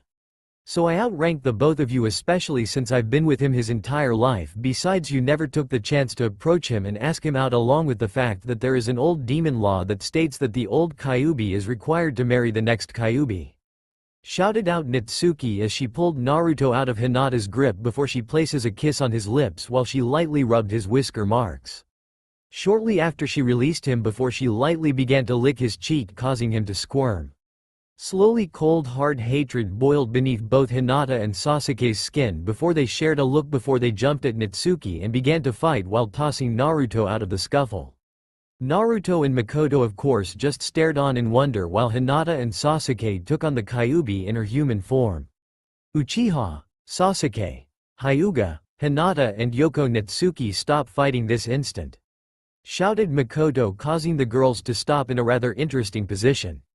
Currently, Natsuki was laying on her back with Hinata in a choke hold, while Sasuke was behind her with her legs wrapped around Natsuki's neck while her face was locked in a choke hold as well, only with Hinata's legs. Of course, shortly after, all of them fell into a pile on top of one another. "Hinata and Sasuke, you both are clan heirs, so I suggest you start acting like, and as for you Natsuki, you are a demon queen. Such squabbles like these are not appropriate for you to participate in. If anything, you should know Konoha clan's laws well enough to realize that Naruto falls under the Clan Restoration Act, meaning he can have more than one wife," stated Makoto while the girls looked at the ground in shame. Naruto, on the other hand, was doing his best to wrap around his mind that he would eventually have to marry more than one woman. Makoto-san, if you don't mind, could you please show me to my room?" said Naruto, who was so pale that it would have Orochimaru green with envy. "Of course, Naruto, and don't think you three are getting out of this scotch-free either. When I get back I want this kitchen spotless," stated Makoto as she turned back to the three lightly sighing teens before they were standing stiff as boards shaking in fear from the killing intent being released. "Yes ma'am," quickly answered all the girls so they wouldn't have to face Makoto's wrath. "Good, now come along Naruto," said Makoto with a smile while she led Naruto out of the room. Only one thought went through everyone's head: never piss off Makoto Uchiha ever. Silently Naruto followed Makoto through the main house before they stopped in front of a door before Makoto opened it up and walked in with Naruto following after. The room itself was a comfortable size, being only 8 by 8 room with the ceiling stretching 9 feet into the air. The wall in front of him had a sliding door that led out to a small meditation area where several sakura trees grew surrounding a small pond that had several koi fish swimming lazily with much care. The left wall was covered in bookshelves that were filled to the brim with books on cooking, forging, fuin, nen, gen, tai, and ken jutsu. Scrolls covered the shelves along with a rather impressive layer of dust. Along the wall behind him were a few dressers that had a few photo frames on them that were covered in dust, while a futon lay in between the two. Finally, the right wall had a single door that undoubtedly led to his personal bathroom, while on the wall were 2 scrolls with the word tiger on the first, while on the second was the word hunter. Slowly Naruto walked over to the dresser before he picked up one of the photo frames before he wiped off the dust. After wiping the dust off, a pair of violet eyes stared back at his own sapphire blue ones. Immediately after, he dropped the picture in shock while he backed up slightly. "Naruto, are you alright?" asked Makoto as watched Naruto. Yeah, I'm fine. It must have been a trick of the moon's light," said Naruto as he retrieved the picture and actually looked at it. In the picture were 2 people. The first was a male that stood 5 feet 8 inches, looked to be about 20 years old, had golden blonde hair that reached to his neck while 2 bangs framed his face, and sapphire blue eyes. He was wearing a dark blue long-sleeve shirt that had a red spiral on each shoulder, dark blue pants, and blue ninja sandals. Standing next to him was a woman who stood 5 feet 4 inches, looked to be at least 20 years old, had fire red hair that reached to her waist, and violet eyes. She was wearing a light blue sleeveless shirt, blue pants, and blue ninja sandals. Currently, the man had his left arm wrapped lightly around the woman's shoulder while she leaned into him, cradling her stomach. Both of them had bright smiles on for the photo, but even still Naruto could tell that those were their true smiles. "Makoto-san, can you please leave me be for the rest of the night and tell the rest of the girls that I don't want to be disturbed?" asked Naruto as he reset the picture on the dresser before turning to face Makoto only to see that she was gone. Slowly he turned back to the picture with only one thought on his mind. "I have to get a C rank and fast," thought Naruto while he pulled out one of his sealing scrolls before he had to cover his nose. "But a shower first," said Naruto as he grabbed his scroll that contained his clothes and entered the bathroom.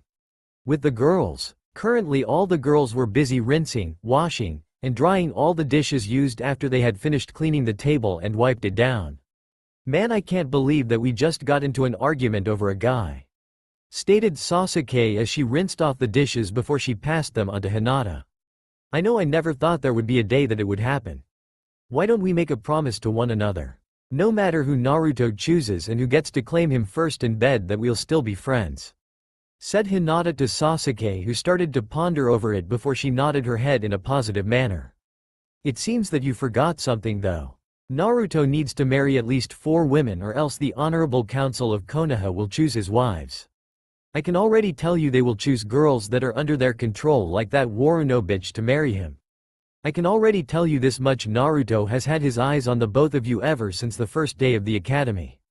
So don't be too surprised if he chooses one, if not both of you, to be one of his wives," said Natsuki while she spit the word honorable out with so much venom that it nearly melted through the pan she was drying. "What do you mean he has had his eyes on the 2 of us since the first day at the academy?" asked Hinata as she looked at Natsuki out of the corner of her eye. "On the first day of school you 2 were the only ones to ever approach him and talk to him. Hinata, you offered him some of your own lunch during lunch, and Sasuke, you were willing to push him to do better than his own limitations. Plus he also knew that you were a girl helps," said Natsuki with a smirk on her face while Sasuke's mouth hung open lightly. How did he know?" asked Sasuke as she paused in her work. "It's your smell. All females, including demon women, constantly release pheromones once they hit puberty. The only difference in between male pheromones and female pheromones is their scent and the time that they are released. During a female's period or heat, as we demons call it, we are constantly releasing pheromones to attract a strong male. Once a male usually smells the pheromones, they will begin to release their own in attempts to beckon the female to mate with them. Although the release of a male's pheromones is completely psychological, so to put it in simpler terms, a male's mind releases them upon smelling a female in heat. At the first day of school, Sasuke, you were going through your first period and were unknowingly releasing pheromones, and Naruto caught a whiff. Luckily for you, I had trained Naruto enough by then to the point that I can even release a minuscule amount of my own pheromones. If I hadn't, well, let's just say you wouldn't be human and Iruka would have been nearly cleaved in half for trying to stop Naruto," said Natsuki, while both Hinata and Sasuke blushed a deep crimson, causing Natsuki to laugh lightly while Makoto walked back into the room. "You know, I could have sworn that when I left I told you three that I wanted this room to be spotless," said Makoto with her voice filled with anger, causing all three girls to freeze and turn around slowly so they were facing Makoto. Silently, Makoto continued to glare at the three of them, causing them to squirm underneath her gaze. "Go get some sleep, I'll take care of whatever remains," said Makoto as she released a sigh while the girls quickly disappeared. After they had disappeared, did Makoto look over what they had done, only to see stacks of completely cleaned dishes standing at attention. "I guess they did an okay job," thought Makoto as she started to place away the dishes before she stopped and did a double take at the pan she was holding. Right dead center in the pan was a hole. Faintly, Makoto could feel her eye begin to twitch before she sighed and tossed it out the window and heard a clang while she smirked. "That'll teach that little pervert, and if it doesn't," started thinking Makoto, while dark evil things began to float into her mind along with a dark low chuckle from deep within her mind. With Naruto. Calmly, Naruto walked out of the bathroom wearing a simple light blue kimono on before he walked out to the small garden. He then released a sigh while he looked up into the night sky and stared at the moon before he sat in a meditation position and closed his eyes, allowing the moon's light to cover him. "What am I going to do? I already know that I fall under the clan restoration law, meaning I can have several wives if I wished it. I know that I'll need at least 4 unless I want the council to pick them, and that is a disaster waiting to happen. I also know I have feelings for both Hinata and Sasuke, but I don't know if it's love, it may just be a simple crush, but they also understand me. Hinata had a seal placed on her without her choice, just like me, and Sasuke has lost just about everything except for her mother, plus we are the last of our clans. Then there's Natsuki. She is a demon queen who has fallen for me, even if she tries to hide it, but I can clearly see it in her eyes. I just don't know. Am I not making a move because I'm afraid to lose everything again? Is it because somewhere in my heart I know that Mitsumi is still alive, or is it because I'm worried about what Mitsumi would think of me? God, this is so frustrating and troublesome," thought Naruto as he evened out his breath. Plus, today was taxing on my mind too. Showing one of my worst memories to not only my teammates, Iruka, and myself has taken its toll, but even still I feel as if I'm forgetting to do something," thought Naruto once more before he reopened his eyes and stretched. Back at Naruto's old home. Currently, Kakashi was still stuck to the wall, breathing heavily since he screamed his throat raw, hoping to attract someone to help him. Although it seems that Kami had some form of grudge against him since no one ever entered after his team left. Slowly, a sigh left his lips before he heard the sound of a floorboard squeaking. Acting quickly, Kakashi attempted to grab a kunai, only to curse under his breath as he remembered that he was stuck to a wall. Instead, he quickly scanned the room and couldn't notice anything different and allowed his body to relax before he heard it again, only from his left. Quickly, Kakashi turned towards the noise, only to catch sight of a piece of clothing as it disappeared. Genjutsu, thought Kakashi as he allowed for his mind to calm down and felt for his chakra. The second he was able to feel his chakra, he immediately released a small, short, concentrated burst, causing the room to waver slightly before it shattered, revealing woman standing before Kakashi. The female standing before him stood 5 feet 10 inches, looked to be at least 30 years old, had short dark brown hair, light brown eyes, and wore her headband around her forehead.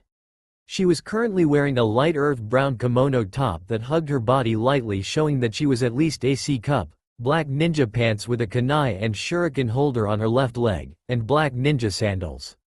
On her cheeks she had purple triangles that faced downwards, similar to fangs and large canines. I am impossible, Rin? Asked Kakashi in shock while he rapidly blinked his eyes thinking that it wasn't real. Hello Kakashi, said Rin as she approached him before she lightly placed her hand on the side of his face.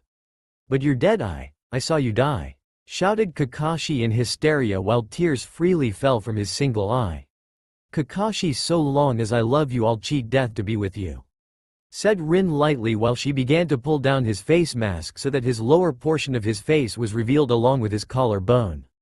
Genkei bai zata suki mai untenshi, whispered Rin while her canines lengthened while she kissed Kakashi on the lips before she transferred her mouth over his collarbone. Not wasting a single second, she swiftly bit down while she transferred chakra into the wound. After a few seconds she removed her mouth with a thin line of saliva linking her bite to her mouth before she replaced Kakashi's face mask. We'll be together soon my love, whispered Rin while she smiled softly at Kakashi's peaceful expression before she disappeared in a whirlwind of leaves and Kakashi fell to the floor still dead asleep. Back with Naruto. Well, nothing is coming to mind, so it must have been my imagination, said Naruto as he re-entered the room and took notice of Natsuki already laying in bed asleep. Some things never change, thought Naruto with a small smile before he also got into bed. The second he was in bed, Natsuki immediately snuggled up close to him, allowing for his head to rest on her chest. Good night Natsuki-chan, whispered Naruto as he fell into a deep and dreamless sleep. The next day, with painfully slow movements, the sun ascended into the early morning sky, allowing for it to shine onto the world, or more precisely directly onto one person's face. Slowly the person groaned in complaint before he turned and pressed his face further into his pillow, causing it to giggle lightly. Wait a second, pillows don't giggle, thought Naruto as he reluctantly opened his eyes only to have to shut them before he squinted and made out a shadow hanging over him. Natsuki, what are you doing? Asked Naruto as he rubbed the sleep out of his eyes and tried to get up only to be pushed down lightly by the figure over him. Shish. Go back to sleep Naruto-kun, lightly whispered a voice right next to him, causing his eyes to widen in horror. Acting on impulse, Naruto immediately pulled a kunai out from his kimono and made a quick swipe for the figure's throat only to have it disappear. Naruto, whined out Natsuki as she looked at him only to see him in minor shock. Naruto? Asked Natsuki in worry, causing Naruto to look at her. Don't worry, it was nothing. It was possibly a ghost from my mind, said Naruto while he replaced the kunai into his kimono before he stood up. A ghost from your mind? Questioned Natsuki as she lazily sat up, allowing the blanket that covered them to fall to the ground, showing once again that she wasn't wearing any clothes. Yeah, it was a shadowed figure. Maybe it was a remnant of an attack I suffered that I mentally buried into my subconscious, and that yesterday's revelation of my past dug it up. My mind might have then recreated what I last saw as an illusion. Now can you please put some clothes on?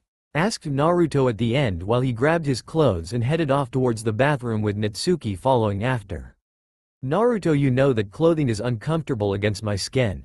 Besides, no one can say anything so long as I'm not out in public like this, retorted Natsuki while she locked the bathroom door behind her and looked around. The bathroom was relatively modest, being only 3/4 of the size of the bedroom next door. Along the left wall were 2 sinks with cabinets underneath them, a medicine cabinet above them, and enough room in between the 2 sinks for all the basic healthcare necessities. The right wall had 2 short wooden walls that were an even 3 feet apart from one another and held 2 showers and a single toilet. Along the south wall were several cabinets that contained only Kami knows what. In the center of the room was a large square indent in the stone that held spring water. Surrounding the small spring were several seals that ran along the spring's edge.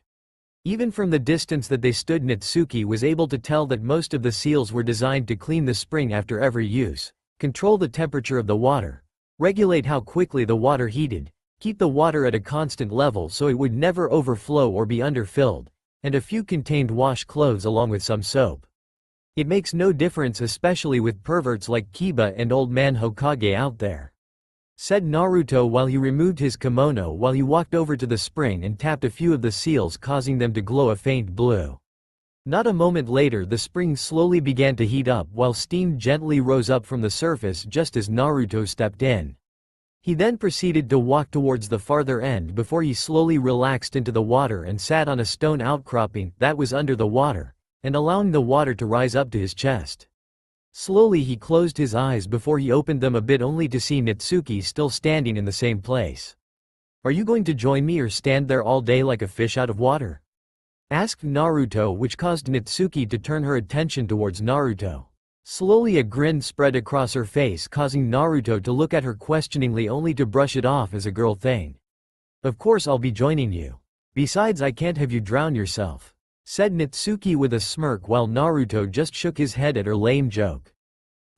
Women," whispered Naruto while Natsuki joined him in the spring and hit him for his earlier comment. She then proceeded to sit beside him while she relaxed into the water and released a groan of contentment as the warm water loosened up her muscles. "Natsuki, can you train Sasuke in how to properly use the Sharingan?" asked Naruto while he relaxed, allowing the water to work its magic in loosening up his muscles. "I don't see why not, but she won't be able to use it to the full potential unless she's a Hanyu or a full demon," stated Natsuki while Naruto nodded in response before he placed his hands over a seal. He then channeled a small amount of chakra into the seal before a rag and a bar of soap popped out. "I know, and since she isn't a demon she won't be able to use the true Mangekyo Sharingan to the true potential without going blind," said Naruto while he lightly wetted the soap before he lightly rubbed the soap into the towel. "But you could change that," retorted Natsuki while she grabbed the soap-covered towel before she turned Naruto around and began to wash his back. "I know, but what if she doesn't like being a demon? Once you become one or a mate to one there is no turning back," said Naruto while Natsuki continued to wash his back and occasionally added in a light tap on some of his muscles, allowing them to unknot themselves. "Naruto, if you're so worried about her decision, why not ask her and explain the positives and negatives of becoming a demon to her and Hinata? That way they understand what they are getting into," said Natsuki as she finished washing his back before she turned him around, handed him the cloth, and turned around herself. "Very well, you hold 2 valuable points and I'll talk to them about it later today. If they agree I'll mark them, if not I'll just let them live out their lives naturally," said Naruto while he washed Natsuki's back and occasionally struck a muscle knot similar to how Natsuki did to him to loosen it and lightly rub it away. "Good. I also suggest testing their elemental affinity since I have this feeling in my gut that Kakashi won't train all of you evenly. If anything he may show favoritism to you and Sasuke since you two are related to someone from his past," said Natsuki as she relaxed even further into Naruto as he finished washing her back. Silently they sat there content with one another before a knock on the bathroom door ruined the moment. "Coming," shouted Sukune as he removed Natsuki from him and set her down next to him before he got up. He then proceeded to walk towards the door while he replaced the kimono that he was wearing earlier back on and wrapped it around his body like a robe. After making certain that it wouldn't fall off his body, he unlocked the door. Standing on the other side of the door were both Sasuke and Hinata wearing kimonos while holding a towel in their arms. Hinata's kimono was a light purple color with a white moon on the center. Sitting inside the moon was the image of a wolf with red tattoos covering its left side of its face while a single tail wrapped around the base of the moon. Surrounding the moon were several kanji that mentioned all the demon clans and summoning clans. Sasuke's kimono was a dark blue color with a black sun on the front while the Uchiha symbol was imprinted on the back. Encircling the moon was a black dragon that was eating its own tail as it guarded the moon. Written into the dragon's skin was the kanji for life, death, and slumber. "Sasuke, Hinata, how may I help you?" asked Naruto while the girls silently looked away with blushes adorning their faces. "We were kind of wondering if you would allow us to join you in cleaning up," said Sasuke while both Hinata's and her blush grew a little darker and Naruto had a blush adorning his face. Started Naruto before Natsuki appeared behind. "Of course you can join us. Besides, Naruto has a question for the both of you," said Natsuki with a minor smile while she pulled Naruto out of the doorway and grabbed both girls before pulling them in as well. Shortly after the door was shut and locked once more, only this time it also had a demon seal on the door so it could only be opened from the outside. Not even a moment after sealing the door, Natsuki immediately stripped Naruto of his kimono before she dragged Naruto with her towards the spring and tossed him in. She then proceeded to follow after while Naruto resurfaced with his hair hanging in his face. After getting in, she grabbed Naruto by his hair and dragged him over to the ledge he occupied earlier before sitting him down there and sitting next to him while resting her head against his shoulder. Lazily Natsuki opened her eyes and looked over to the girls who were doing their best to hide their blushes. "Don't just stand there. Either you can get in willingly or I'll do the same thing that I did to Naruto to the two of you," said Natsuki with irritancy, causing the two to look on in minor shock. Acting quickly unless they wanted the wrath of Natsuki after them, they quickly stripped of their kimonos and allowed for them to pool on the ground around them. Naruto of course had a much deeper blush on his face before he looked into the water, while the girls covered their bodies with their arms and walked into the spring and sat close to Naruto but still kept a fair distance away from him. "So Naruto, what did you want to talk to us about?" asked Hinata as she looked away from Naruto with a blush still adorning her face. "Yeah, I do. All I ask is that you let me explain everything before you make any protests or ask any questions?" asked Naruto while he looked at the girls after finally getting his blush under control. "Of course. You have our word as ninja and clan heirs," said both girls while they motioned for him to begin. "I was wondering if you would consider becoming Hanyus. I can already tell you that this would have several benefits for the both of you. Becoming a Hanyu will give you extra flexibility, larger chakra pools, demonic chakra, increased life, and you wouldn't be able to age after reaching 20. The bad things are, for starters, you would be considered an outcast in both the human world and the demon world. The extreme love of killing and spilling blood and heat. Sasuke, there is an extra positive for this though.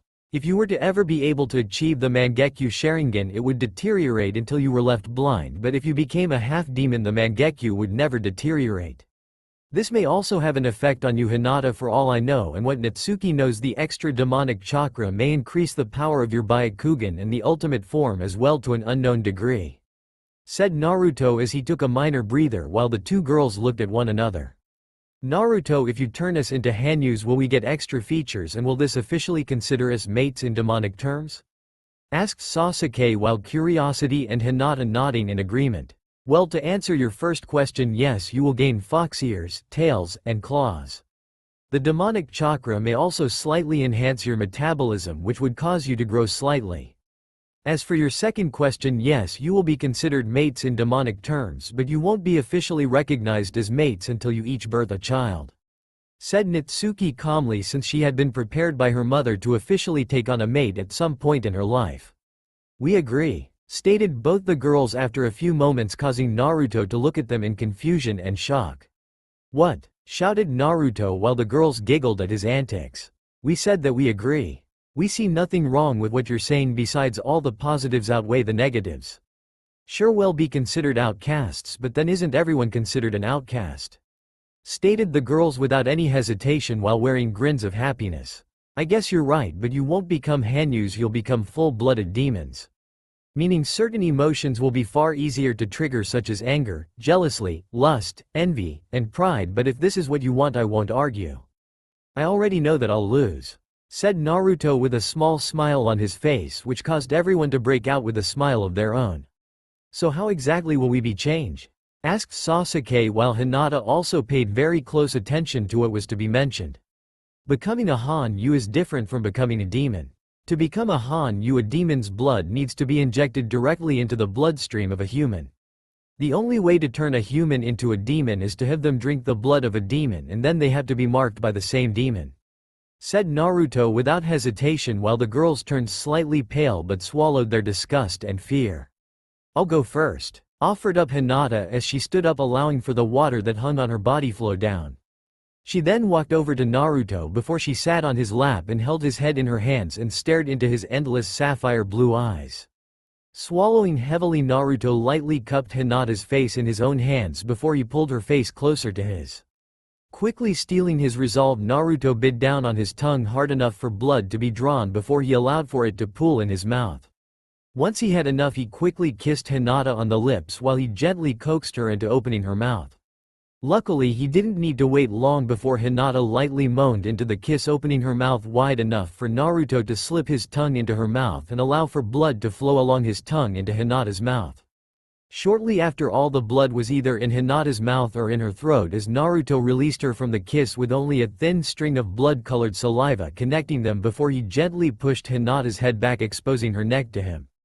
Acting quickly, Naruto lightly kissed Hinata on the neck while feeling her pulse increase before he swiftly bit down and channeled chakra into the bit while drinking a small amount of her blood. After a couple of seconds he gently released her before he set her down next to him and backed away. Silently everyone waited for a few moments before Hinata's chakra began to swirl around her and changed from its dull light blue into a vibrant white with blue streaks. Not a moment later the chakra completely consumed her as it flared before it died a few seconds later. Now standing in front of the small group was a female stood 4 feet 3 inches, looked to be still 12 years old, had midnight blue hair with a few streaks of pure white and ocean blue mixed in, and white pupilless eyes. She was of course still naked, showing that her bosom size was at least a C cup, her skin was a nearly transparent white, and her hips were a medium size. Sitting atop her head were a pair of fox ears that matched the same color scheme of her hair, while lazily floating in the water beside her was a single fox tail that was a midnight blue, while the tip was a pure white with a second tip being a light blue. Her hands no longer had nails but rather short claws, and they also assumed that it was the same for her feet as well. Imprinted on her neck was a symbol of a golden yellow 9-tailed fox with its tails wrapping around her neck. Slowly Hinata released a low groan as she slowly stood up before she swayed on her feet and sat back down before she looked around her and her eyes landed on Naruto. "How do you feel, Hinata?" asked Naruto with concern. "I feel fine, but this headache is annoying," whined out Hinata as she rubbed her head and coincidentally her new ears, causing her to get lost in own form of pleasure. "The headache is understandable since it's your mind getting used to the new advanced hearing, smell, taste, sight, and feeling," chuckled out Naruto while he gently grabbed Hinata's hands and placed them at her side. "I'm also going to tell you this now, your chakra control has shot itself straight to hell. You will have to redo all the chakra control exercises you have learned and do them for at least 6 months if you want to be able to control your chakra to the same degree that you were able to do when you were human," said Naruto once more as he let Hinata go while she pouted at the thought of redoing all her chakra control exercises. "Sasuke, are you ready?" asked Naruto as he turned towards her. "Yeah," stated Sasuke with determination as she scooted closer to Naruto and took his face into her own hands, and Naruto in turn cupped her own face. Acting on impulse, Sasuke immediately crashed her own lips onto Naruto's, causing him to open his own eyes in shock before both their bodies relaxed into the kiss. Hesitantly Sasuke ran her tongue along the bottom of Naruto's lip, causing him to moan lightly and granting Sasuke access. With sloppy movements Sasuke allowed for her tongue to explore Naruto's mouth before she gently coaxed him into her own mouth and allowed for him to explore. Just as he was about to pull out, Sasuke bit down onto his tongue, causing it to bleed into her and coat not only her mouth but Naruto's tongue as well.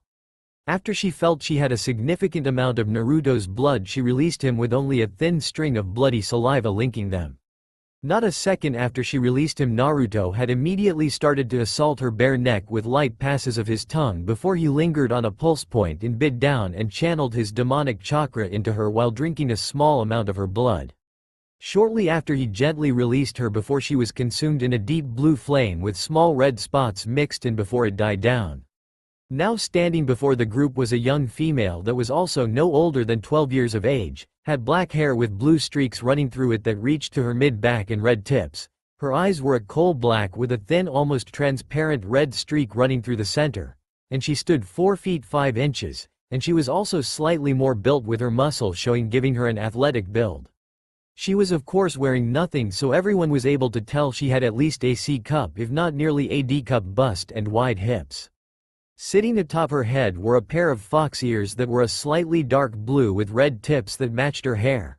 Floating behind her was a similar dark blue tail with a red tip. And her hands no longer had nails but claws that only extended out only an inch and looked to be retractable. The group also guessed the same could be for her feet. Imprinted on her neck was a symbol of a golden yellow 9-tailed fox with its tails wrapping around her neck. "Sasuke," started Naruto before he was stopped by a delicate claw lightly placed on top of his lips.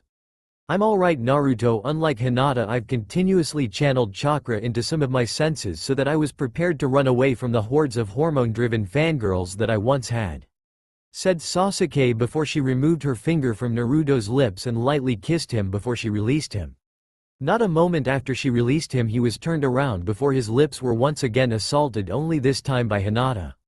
Almost delicately Hinata gripped her hands in his hair while she made gentle passes with her tongue on his lips before he opened his mouth, and Hinata inserted her tongue into his own mouth. She then proceeded to explore his mouth and at the same time was able to coax his own tongue into her mouth.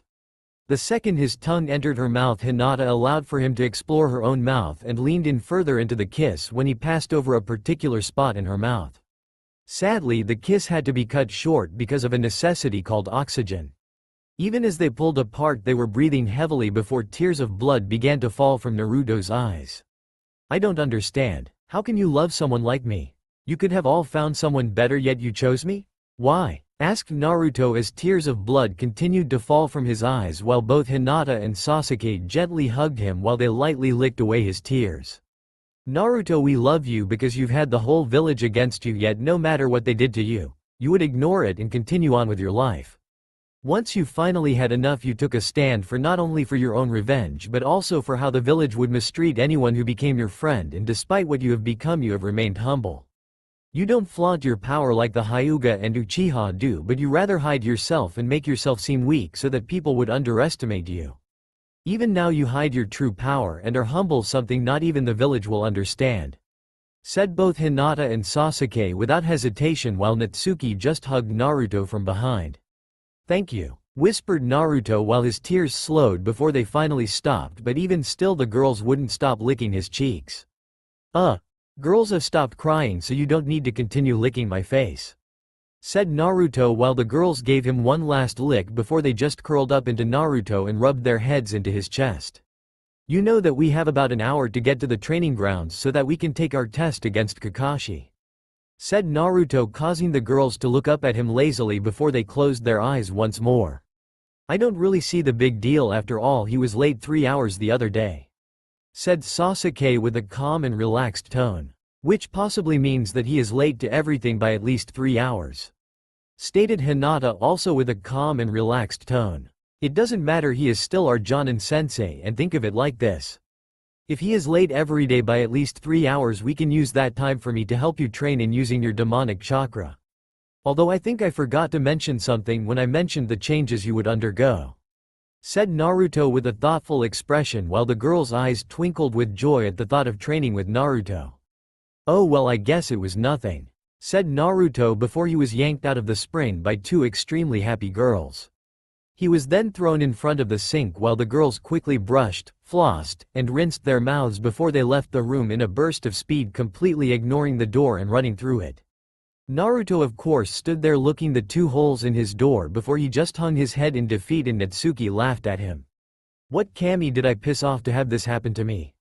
moaned out Naruto as he brushed his own teeth at a normal rate, flossed, and rinsed as well before walking through the literal hole in the wall. 5 minutes later, slowly Naruto walked towards the dining room with Natsuki beside him. Naruto was wearing a skin-tight black t-shirt with a black vest over the top, black ninja pants that were wrapped off with medical tape on the bottom, black ninja sandals, and he had 2 kunai and shuriken pouches on each leg.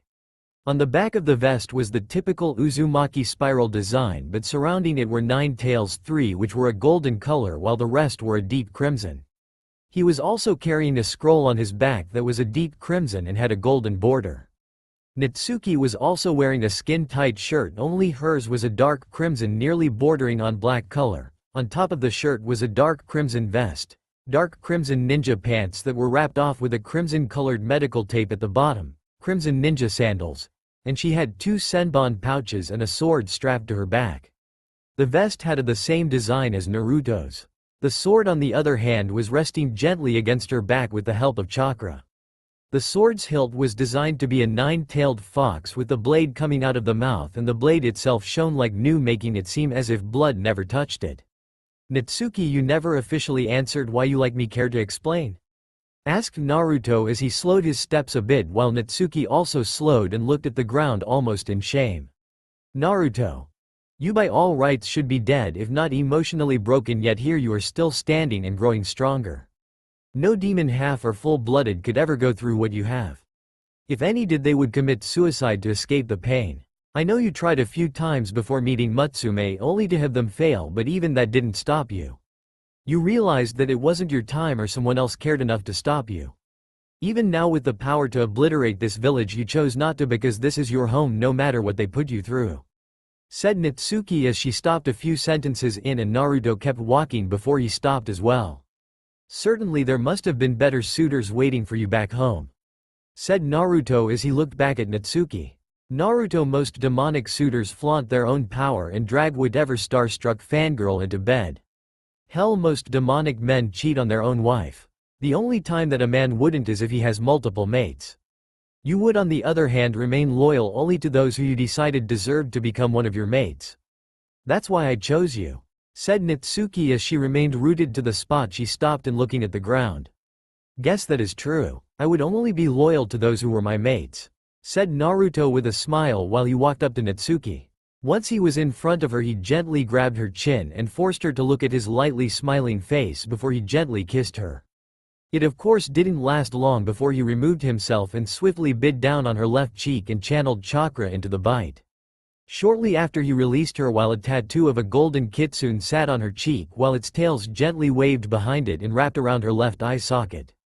"Come on, let's go get some breakfast. I'm suddenly hungry for Ichiraku ramen," said Naruto with a small smile while he grabbed her hand and somehow both Hinata and Sasuke's, who were wearing the same clothing as the other day, hands as they ran by the two. Quickly Naruto ran through the village completely dodging villagers or tripping the council members if he came across them before he stopped in front of a small stand with a few pieces of cloth running over the entrance that said, Ichiraku. Salivating with minor delight Naruto immediately walked in while three girls were left outside too in confusion, and the other just laughing at Naruto's antics.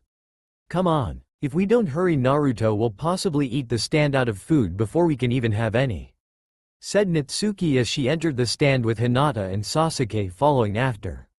Upon entering the stand they were met with the sight of Naruto sitting in one of the 6 bar stools and talking happily with a female. Slowly both Hinata and Sasuke narrowed their eyes dangerously as they stalked up to Naruto before they were stopped by Natsuki grabbing their shoulders. They of course turned their attention to her along with their glare before it completely dissipated from Natsuki's own glare. "Don't attack her. She is more of a sister figure to Naruto and the daughter to Tsuchi," whispered Natsuki quickly before she released them and took the seat to the left of Naruto and looked over the older teen. The teen stood 5 feet 2 inches, looked to be 17 years old, had dark brown hair that hung to the middle of her back and was restrained by a light cream-colored bandana, and light brown eyes. She was wearing a light cream-colored kimono top with a light cream-colored skirt that reached to her knees while on top of that was a white apron. "Wanna flip a coin?" asked Sasuke while Hinata just nodded her head in a positive fashion. Calmly Sasuke pulled a coin out of her pocket and tossed it into the air. With bated breath both girls watched the coin before it fell back to the ground and landed perfectly straight up. "Sasuke, what are the possibilities of this happening?" asked Hinata as she picked up the coin and weighed it in her hand for any weight disturbances. "I have no clue, but if you want you can sit next to him, but in return I get to sit next to him next time," offered Sasuke, which Hinata agreed to without hesitation before she jumped into the last seat next to Naruto while Sasuke just took the seat next to Hinata. "My Naruto, you sure have been busy. It makes me really sad though. You'll be going off on missions, meaning you won't be able to visit me as much as you once did," said the female while she gave Naruto the puppy pout. "Ayame ne-chan, you know I could never forget about you," said Naruto with a light laugh while he gently patted Ayame's head causing her to pout further. "Ayame, stop tormenting the poor boy and take his order already," shouted a voice before another person walked out of the back of the stand. This person was a male that looked to be at least 43 years old, stood 5 feet 5 inches, had gray hair that was only noticeable on the sides and back of his head since the rest of it was covered by light cream-colored hat, and his eyes were completely shut. He was also wearing a cream kimono top with matching cream pants while on top of the kimono was a light blue apron. "But Dad, Naruto hasn't been here in so long," whined Ayame while she turned the puppy pout onto her own father. "Then you should ask him what he wants along with his guests, then ask him how he has been," said the older man while he smirked at his daughter who looked back to see both Hinata and Sasuke with their extra features showing. "What are you two doing?" You can't just walk around the village like that, hissed out Ayame as she quickly pulled both girls over the counter. What do you mean we can't walk around the village like this? Asked both girls with restrained anger while the fur on their tails stood stock straight. What she means is you can't have your extra features showing. It's okay for when you're in a private setting, but out in public it's a death sentence waiting to happen, explained the older man while he quickly slapped a seal onto their foreheads. Shortly after applying the seals, both girls' foxtails and eats disappeared in a minor wave. Oh, we didn't know, said both girls as they looked at the ground depressed. Don't beat yourselves up. I should have taught you a simple illusion that all demons use to hide themselves in the human world. Sadly, my hunger and slight overexposed to love somewhat fried my brain. For now you'll need to wear those seals until I can teach you the illusion. For now just get back over here so we can eat, said Naruto with anger directed at himself while the girls nodded in response and rejoined Naruto and Natsuki. Well, now then, what will you all be having? Asked Ayame with a chipper tone in hopes of lightening the dreary mood. I'll have 3 large bowls of your vegetable ramen, said Naruto with a minor scowl, but it was outshone by his enthusiasm for being able to have ramen. I'll have a large bowl of beef, chicken, and vegetable combination ramen if you don't mind, said Natsuki with a smile. I'll have a large miso ramen, said Hinata shyly while she lightly looked at the counter. I'll have the same as Natsuki if you don't mind, said Sasuke while Ayame wrote down their orders before handing them off towards her father. Ayame, how did your father know how to hide our extra features? Asked Hinata in hopes of creating a form of conversation. Well, as you know, my father and I are about the only family that Naruto has other than the Hokage, and as such we are informed of certain things by Naruto. My father was actually at one point in Anbu and was a seal apprentice before he retired, married my mother and had me. Back before Naruto could even hide his features, Natsuki was required to hide them with a genjutsu, especially since Naruto didn't have the proper control. One day my father asked Natsuki if it was possible to create a seal that could hide the extra features up until either his chakra destroyed the seal or he could cast the genjutsu without any help. I'm not going to bore you with the details, but basically it took them at least nearly a whole month just to draw out the seal and be certain that nothing was missing. Then it took another whole month for the Hokage to go over the seal and fix or add anything that he felt was necessary. And finally it only took a week to prepare for the sealing. After that, father began to create a smaller paper seal that once applied it would immediately blend into the skin tone of the person and would only disintegrate once the genjutsu was mastered to the point that anyone could hold it up even in combat situations, stated Ayame while both Tucci and Natsuki lightly blushed from the comments. Ayame, stop chatting and get these ramen to our customers, stated the old man from the kitchen while he balanced 4 bowls in his arms. Of course, father, said Ayame as she quickly grabbed 2 of the bowls and set them down in front of Naruto while the older man set the other 2 bowls down in front of Natsuki and Sasuke before he returned to the kitchen and exited with another 2 bowls. Quickly he set the one more bowl down in front of Naruto and the other in front of Hinata before he backed away while everyone grabbed a pair of chopsticks. Itadakamasu, said everyone before they dug in before both Hinata and Sasuke had to stop halfway through their own bowls to see that Naruto was already on his second. Slowly they gulped down their current mouth full and watched Naruto in fascination and morbid curiosity as Naruto stuffed nearly half the bowl of noodles into his mouth.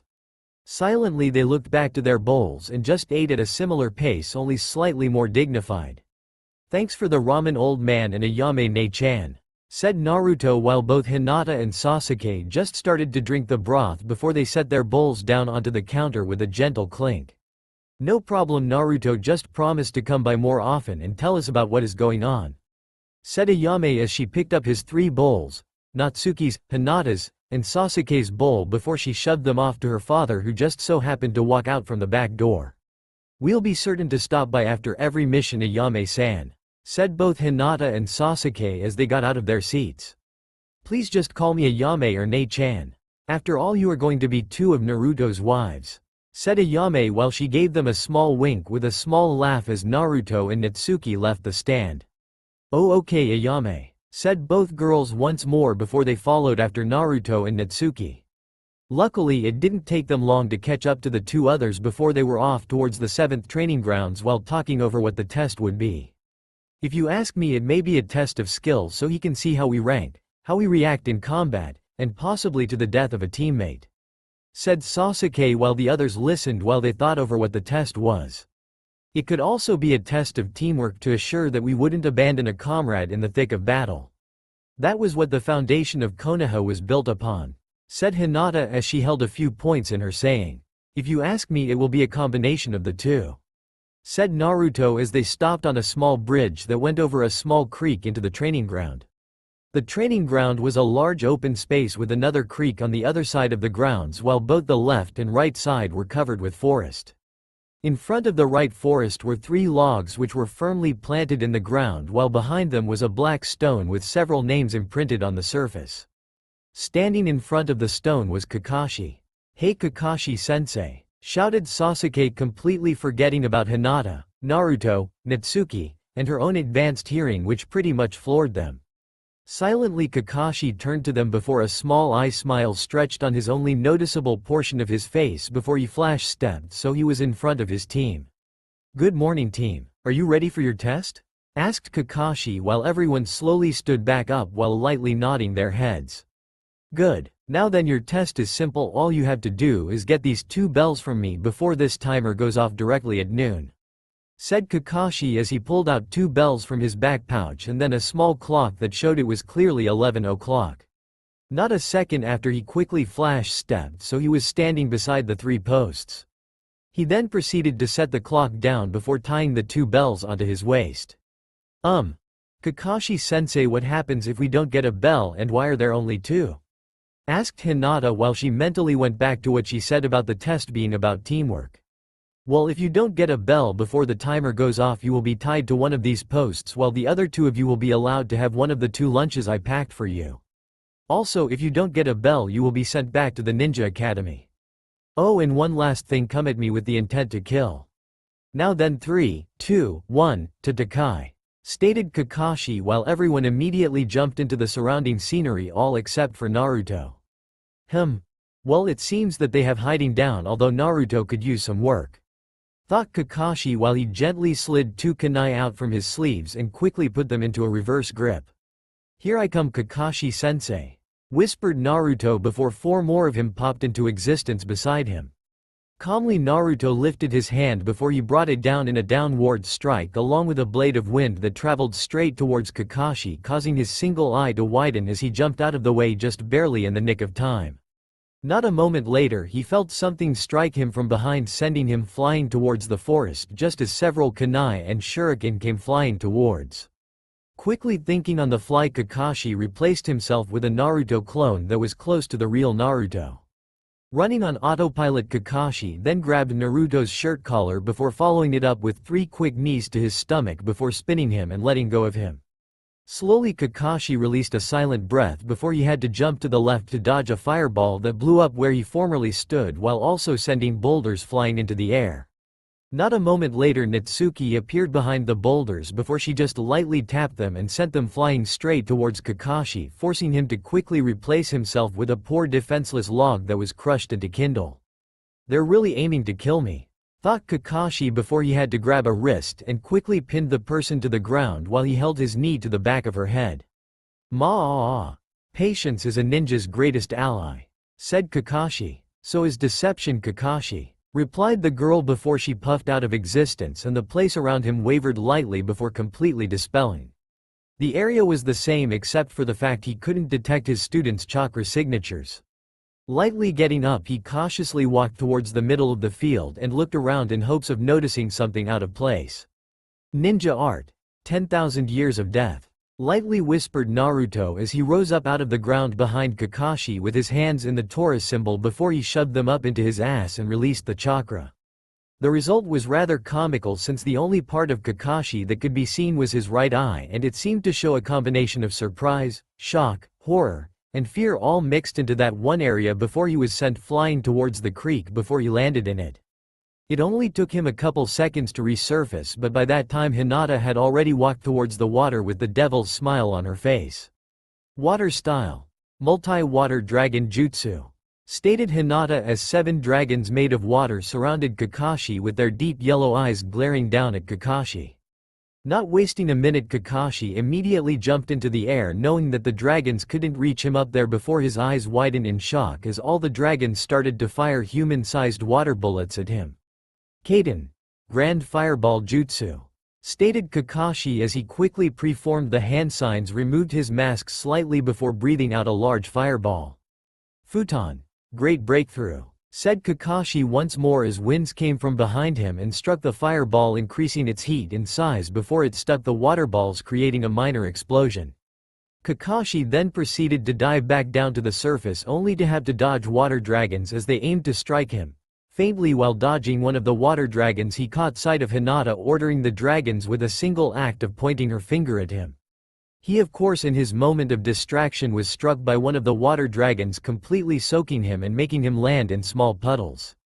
Slowly he got back up only to see Natsuki, which scared him. No, it wasn't because of the fact that she was the most powerful demon, as was because flowing between her middle and point finger were little bolts of lightning. Return. Lighting shot. Stated Natsuki while she pointed her fingers at the puddles before the lightning flew off her fingers straight for the puddle. Acting quickly, Kakashi immediately replaced himself with another log as he landed a few feet away from the puddles, while the log was immediately charred from the lightning water combo. Quickly he drew out several kunai before he began to toss them at Natsuki and Hinata, who dodged them without a problem until she noticed that they were exploding kunai. Acting quickly, Kakashi quickly activated the seals, causing the tags to blow up and knock both Natsuki and Hinata unconscious. Kage Bushin. Said Kakashi while he took a few deep breaths while he quickly gave a mental command to his clones, who followed it without question. Silently he watched as the clones tied both girls up onto different posts that were away from one another. Kakashi also took notice of the time, only to realize that it had only been nearly 5 minutes since the test started. Only half an hour and already they have me breathing heavily. I definitely feel sorry for whoever manages to piss off these genin. Thought Kakashi while he instinctively reached for his book pouch before he stopped and changed his direction and quickly pulled out a kunai. Not a moment later, several kuni and shuriken were flying towards him and he was able to completely deflect them or dodge them without a problem. Futon. Grand Windstorm. Stated someone from behind Kakashi before he was suddenly struck by gale force winds that sent him flying while his clothing gained several cuts on it, all except for his mask, before he struck a tree face first. With shaky movements, Kakashi removed himself from the tree with a few bits of tree bark sticking to his face mask. Quickly Kakashi shook his head back and forth, causing the tree bark to fall off his face mask, which was still in perfect condition. Shakily he got up to his feet before he turned to see Naruto standing there performing another set of hand signs, while Sasuke stood next to him performing a different set of hand signs. Kaden. Kairu Eden. Shouted Sasuke as she finished her hand signs before a large fire dragon came from her mouth flying towards Kakashi. Futon. Great Breakthrough. Shouted Naruto not a moment later as the wind sped up and increased the dragonfire's intensity. Shit, shit, shit, shit, shit. Mentally shouted Kakashi as he flash steeped out of the area and into the forest behind the two teens and watched as the dragon created a crater in the ground that was burning along the edges. He then proceeded to watch as both of them went to their tied-up teammates and quickly cut them free before grabbing them and running off into the forest. Well, they have the teamwork part down. Thought I think it's time I get serious. Thought Kakashi as he gently placed his hand over his forehead protector. With Naruto and Sasuke. Currently both Naruto and Sasuke were traveling through the trees with their unconscious teammates on their backs before they stopped in a clearing and set both girls down. We need to wake them up. Any ideas, Sasuke? Asked Naruto as he watched Sasuke gain a devilish smirk on her face.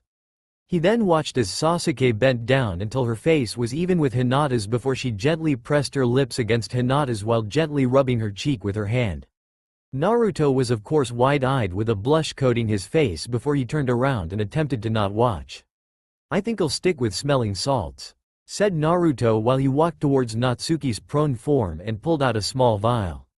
He then carefully removed the cork stopper from the bottom before he gently held it underneath her nose, letting her get a small whiff before he pulled the bottle away just as she started to groan. A few seconds later her eyes lightly fluttered open, half open, while she gently set her left hand on her head. Naruto? Asked Natsuki as she opened her eyes further and took in her surroundings. Where's Kakashi, where are we, and why in the Holy Kami's name are Hinata and Sasuke kissing one another? Asked Natsuki while her eyes landed on Hinata and Sasuke in a heavy kiss causing her eyes widen in shock. 1. I have no idea where Kakashi is. 2. We're about 2 to 3 minutes away from training ground 7. And finally Sasuke started to kiss Hinata to wake her up. Said Naruto while he quickly pulled out a scroll and tossed it at them and successfully hit Sasuke in the head causing her to yelp in pain. Naruto, what was that for? Growled out Sasuke as she rubbed her head trying to ease the throbbing. Sorry, but we need the two of you to be focused. From my best guess I would say we have at least 50 minutes before our test is over. Kakashi will also be more than on guard, so we need a plan. Said Naruto as both Hinata and Sasuke nodded their heads in agreement. Okay, but first of all, how did I do those jutsu? Asked Hinata as she thought back to the water dragons and water bullets. It might be a possible side effect of becoming a demon. Since Naruto was changed by my power, he also received some of my knowledge on jutsu. So possibly when Naruto changed you too, you may have also received some of the knowledge that Naruto had received. Stated Natsuki before a kunai landed in the center of their temporary base. Acting quickly, everyone got up onto their feet before they were pulled underground with only their heads showing. Earth style. Headhunter jutsu. Stated Kakashi's voice before he appeared in the center of the group with his left eye showing, causing everyone's eyes open in shock. Kakashi's left eye was a Sharingan eye. Lesson 1. Ninjutsu, was all Kakashi said with a serious expression before it was broken by laughter from his captives. Ninja rule number 1: never assume the enemy is captured until they are either unconscious or dead, and number 2: look underneath the underneath. Said all the genin while Kakashi just looked confused. Grand Clone Explosion Jutsu. Stated the genin before they began to glow before blowing up, sending Kakashi flying into the air. Quickly Kakashi righted himself in the air while pulling out a kunai and blocked a sword slash that would have cut him in half without a problem, although the force behind the blow sent him towards the ground.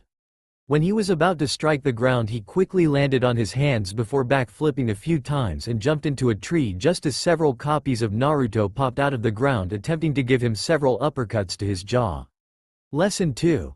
Taijutsu, said Kakashi as he quickly rushed Naruto as he popped out of the ground and landed a solid punch to his gut before kicking him in the side of his head. He then followed up with a few false punches aimed at Naruto's head before he swept him off his feet and landed a punch to his face, driving his head into the ground before he was forced to block an axe kick from Sasuke. Sasuke then proceeded to follow up with another kick aimed for Kakashi's right side, only to have that successfully blocked before a small smirk graced her face and she reached out and touched one of the bells before she was thrown back. Acting quickly, she quietly performed a back flip and landed on her feet while Naruto got out of his creator and joined her with Natsuki appearing via genjutsu. Wait, there's only 3 of them here, where's the 4? Started thinking Kakashi before it was interrupted. You are in my field of division.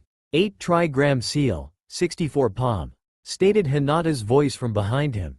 2 palm. Stated Hinata as she lightly tapped on Kakashi's arms. 4 palm. Said Hinata once more as she tapped 4 more places on Kakashi. 8 palm. Hinata again as she continued to strike him, closing his chakra points. 16 palm. Once again Hinata was striking chakra points, only she was moving smoother and quicker while increasing the amount of chakra added. 32 palm. Hinata was nimbly dodging and any resistance Kakashi placed up and getting past his defenses with ease. 64 palm. Shouted Hinata as she pulled her hands back before slamming them forward and striking the main chakra point in the human body, sending him flying back a few feet and down to a single knee, breathing heavily. Although Kakashi didn't miss how his possible students were also breathing heavily while they also collapsed to their own knees before they all could hear a ringing sound coming from the training grounds. Looks like time's up, said Kakashi as he breathed heavily while placing his head over his Sharingan eye and shakily got up to his feet. He then walked over to Hinata and helped her to her feet while Naruto helped both Natsuki and Sasuke up to their feet while leaning against one another. They then proceeded to walk back towards the training ground in silence, and once they got there they then went and sat down in front of the stone with Kakashi in front of them. Now then, does anyone know what this test was about? Asked Kakashi as he stared intently at his possible students, who in turn looked at one another. This was a test of skill to see how we would react in particular combat situations, but the whole test was about teamwork," said everyone while Kakashi's patented eye smile appeared on his face. "Very good, you're the first team to finally figure that out, but since no one was able to get a bell, I'm afraid that you all fail, but I'm willing to allow for you to all have a second chance in about an hour. So until then, feel free to eat one of the bento boxes that I packed," said Kakashi as he got up and started to walk off before he turned around. "Oh, and one last thing. Naruto is not allowed to eat anything," said Kakashi before Naruto was pulled underground so only his head was showing. Naruto's left eye was slightly twitching before he took notice of the fact that there were 2 acorns tied to his waist. "Nay, Kakashi-sensei, why are there 2 acorns tied to your waist?" asked Naruto while Kakashi instinctively patted the bells, only to have his eyes widen in shock. Quickly he turned around and looked at Hinata, who shook her head in a negative fashion along with Sasuke. Natsuki on the other hand was lazily tossing the bells in the air before she took notice of Kakashi looking at her. "What, looking for these scarecrow?" asked Natsuki before she tossed them to Hinata and Sasuke. Sasuke then tossed one onto Naruto's head while he smirked. "Well then I guess you pass, but I was planning on passing you anyway, considering you all were able to work as a team and the fact most of you know several high-ranking jutsu. So congratulations. Meet here tomorrow for your first missions as ninja at 10 o'clock. "Ya nay," said Kakashi before he disappeared in a puff of smoke while 3 genin and a demoness smiled and shouted in happiness before removing Naruto from the earth. With Kakashi. Currently Kakashi was walking towards the Hokage Tower while smiling happily at his team that he now had. "I not only have Sensei's son but one of Obito's family. Finally I can repay my department to you, Obito, but I had better not show favoritism. I don't need another me walking around. I mean, wouldn't be bad, it would actually be extremely funny if not for the fact that Might Guy's mini-clone would consider the person their eternal rival." At that, Kakashi had to suppress a mild shudder before he steeled his emotions and walked into the Hokage's office where several other instructors stood, but only 2 stood out. The first instructor was a female that stood 5 feet 5 inches, had deep crimson eyes, black hair that reached to the middle of her back, and looked no older than 27. She was wearing a form of medical tape that acted similar to a dress and did little to hide the D-cup she had in blue ninja sandals. Standing next to her was a male that stood 6 feet 2 inches, had brown eyes, blue hair that was short, was smoking a cigarette, and looked no older than 27.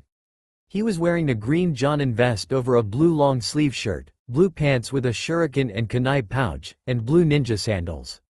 "Ah, Kakashi, nice of you to join us on time," stated the Hokage as he lazily puffed out a small stream of smoke from his pipe. "Now then, Kurenai Yuhi, pass or fail?" asked the Hokage as he carefully folded his hands on his desk so not to disturb his paperwork. They passed with flying colors. Currently Sakura is weak but has the finer points for genjutsu. Shino is just like his clan, he doesn't base his opinions off of what he hears but rather what he witnesses or learns about any person. Kiba on the other hand is loud, brash, and disrespectful to not only females but anyone who pisses him off. Altogether they have the ability to become a successful tracking and capture team," said Kurenai as she bowed to the Hokage. "Good. Now then, Asuma Saratobi, pass or fail?" asked the Hokage as he turned his attention towards his only son. They passed, if only barely. Ino, Choji, and Shikimaru have firm grasps on their family techniques, but they also have their own flaws. Ino is rather fantasy-struck and believes that she will be saved by her knight in shining armor, and not to mention extremely bossy. Choji is too trusting but has a firm grasp on what a ninja's job entails. Shikimaru on the other hand is extremely lazy and considers everything troublesome unless it's watching clouds. Altogether they may make another perfect Ino-Shika-Cho group if their flaws are finally hammered out," stated Asuma as he spoke around his cigarette before bowing to his father. "Good. Now Kakashi, should I just put your team down as a failure?" asked the Hokage while several Jonin senseis laughed lightly under their breath. "Actually they passed. They were able to work together from the very beginning of the test and were able to force me to reveal that," said Kakashi with pride while several Jonin had their eyes open wide. "I take it that Naruto also did that with those 3, said Saratobi as he looked at Kakashi for confirmation.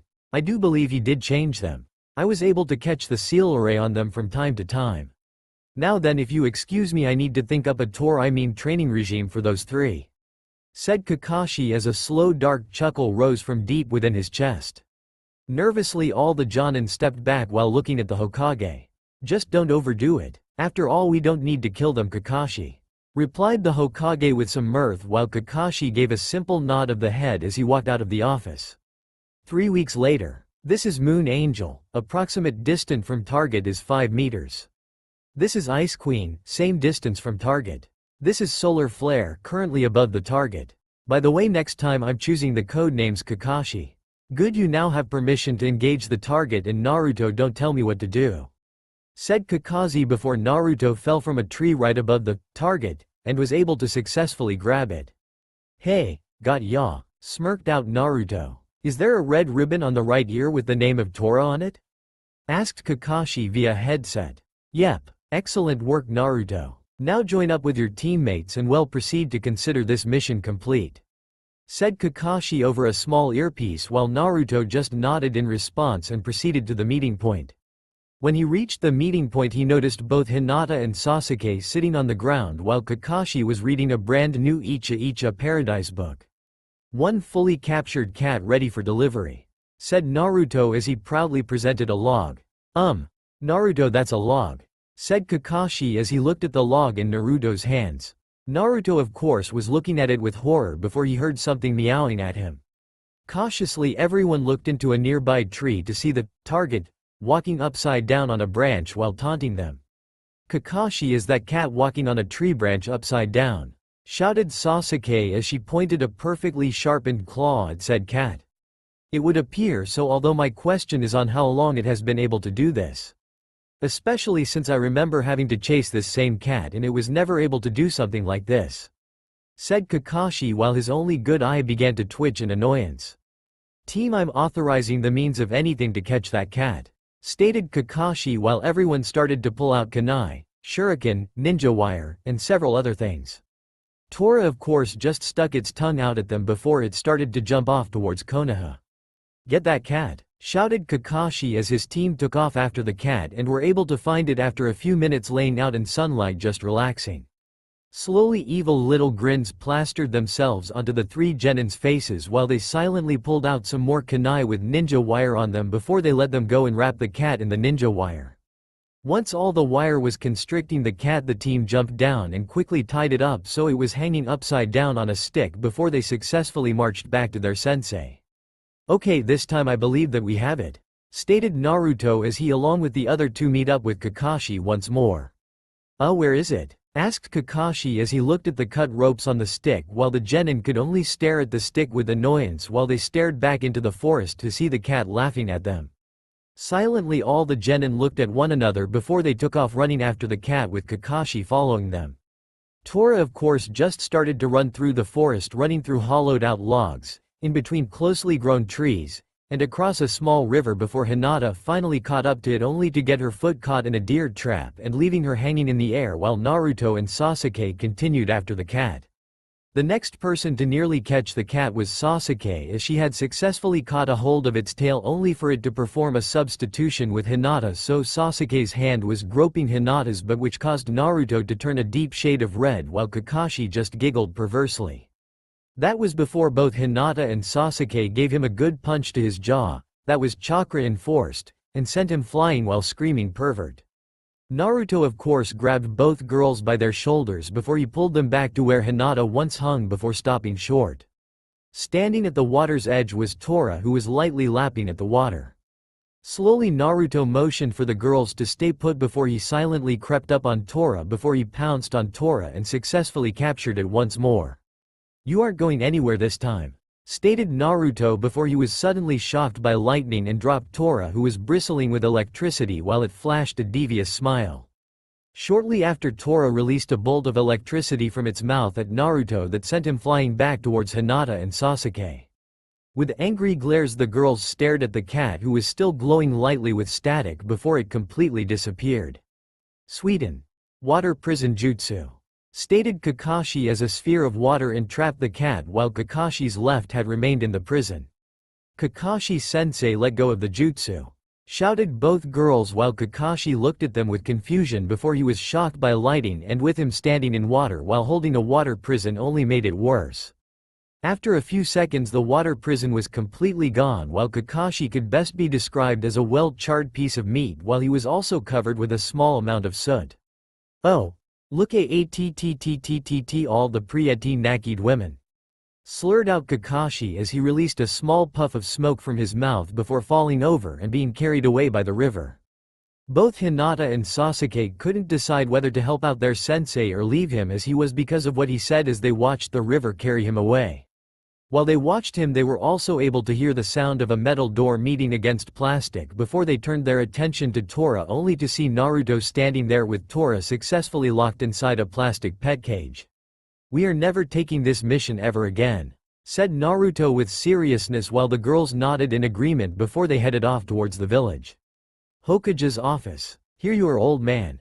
One Tora the cat successfully captured," said Naruto as he slammed the cage down onto the Hokage's desk, while Sarutobi looked at him questionably with his pipe in his mouth, as did Iruka, who was sitting beside him. "Okay Naruto. Now then, care to explain where your sensei is, why your clothing is burned, and why the cat is in a cage?"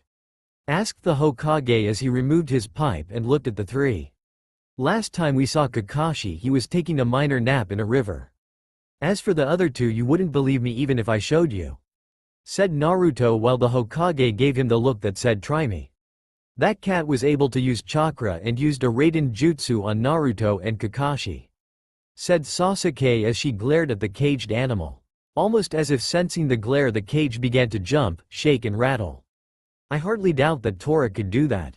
Isn't that rigged?" started the Hokage as he opened the cage, only to have a cat bite his hand and add lightning chakra to the bite, shocking the old man and causing him to fall backwards, while the cat attempted to jump to freedom only to be caught by an extremely large woman who crushed the cat in between her assets.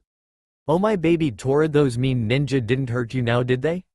Beside, you know better than to run off without mommy." "Oh yes you do," gushed the owner while she crushed the cat in a hug as the genin smirked evilly while hoping that the women would kill the cat.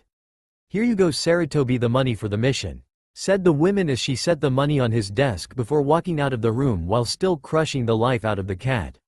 Right as the woman was leaving, Kakashi walked into the room to see Sarutobi on the floor before looking at his team. "The cat," was all they said, while Kakashi could only shake his head in disappointment before taking his position behind his squad. Luckily Sarutobi was able to get up while holding his head. "Okay Squad 7. Seeing as the cat is able to perform jutsu, I'm raising the rank of that mission to at least B rank. You will also be paid accordingly.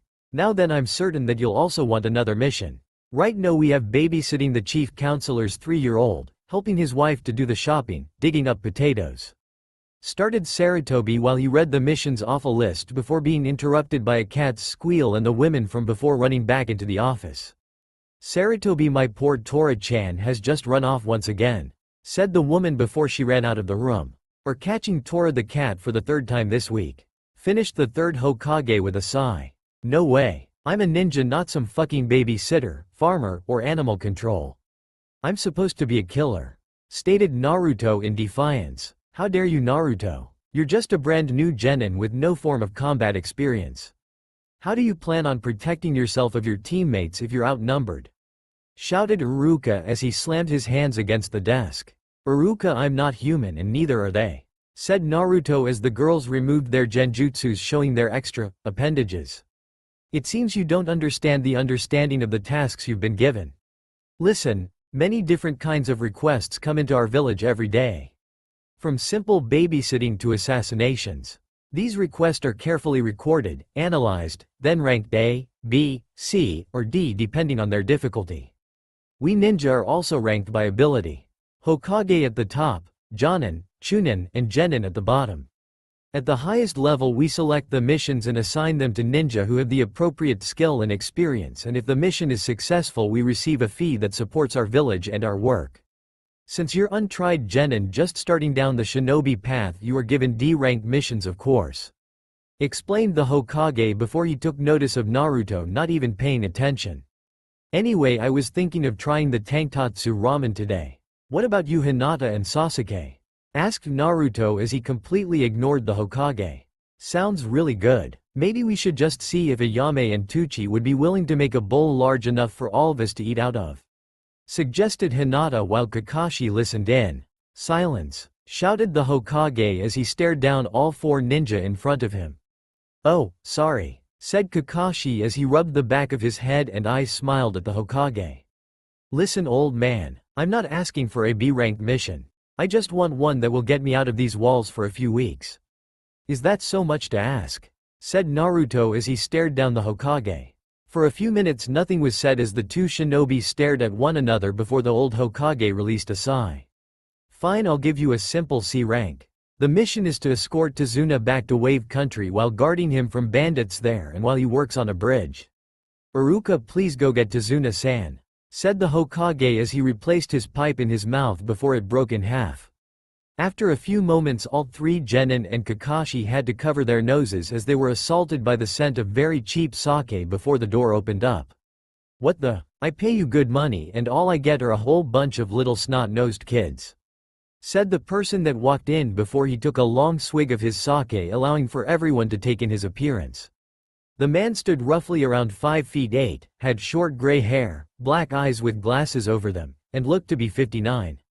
He was wearing a lightweight brown sleeveless shirt, with light brown pants that were held around his waist by a rope belt, and brown sandals. He also had a white towel around his neck while a forest green backpack was on his back. He also had a faint blush from his sake. And you, the two dark-haired girls. You look like you could be easily taken out without a problem, said the man as the girls gained tick marks on their foreheads before they attempted to jump their hirer. They would have nearly done so if Naruto didn't quickly grab them and hold them down. Trust me when I say this, fool. Don't piss off anyone who bears the mark of a ninja village, for it could be the very last thing you ever do, said Naruto while he quickly pressed at the base of their spines, causing them to immediately calm down. I am Tazuna, a master bridge builder, and I must return to my country, started Tazuna before he was interrupted. Yes, we're aware of the mission details, Mr. Tazuna. Team, prepare for a month-long mission and be at the gate at noon tomorrow, said Kakashi as he turned his attention towards his team. Of course, Kakashi-sensei, replied all three Genin before they disappeared in a small whirlwind. That's all for now. If you enjoy, then please like, share and do comments.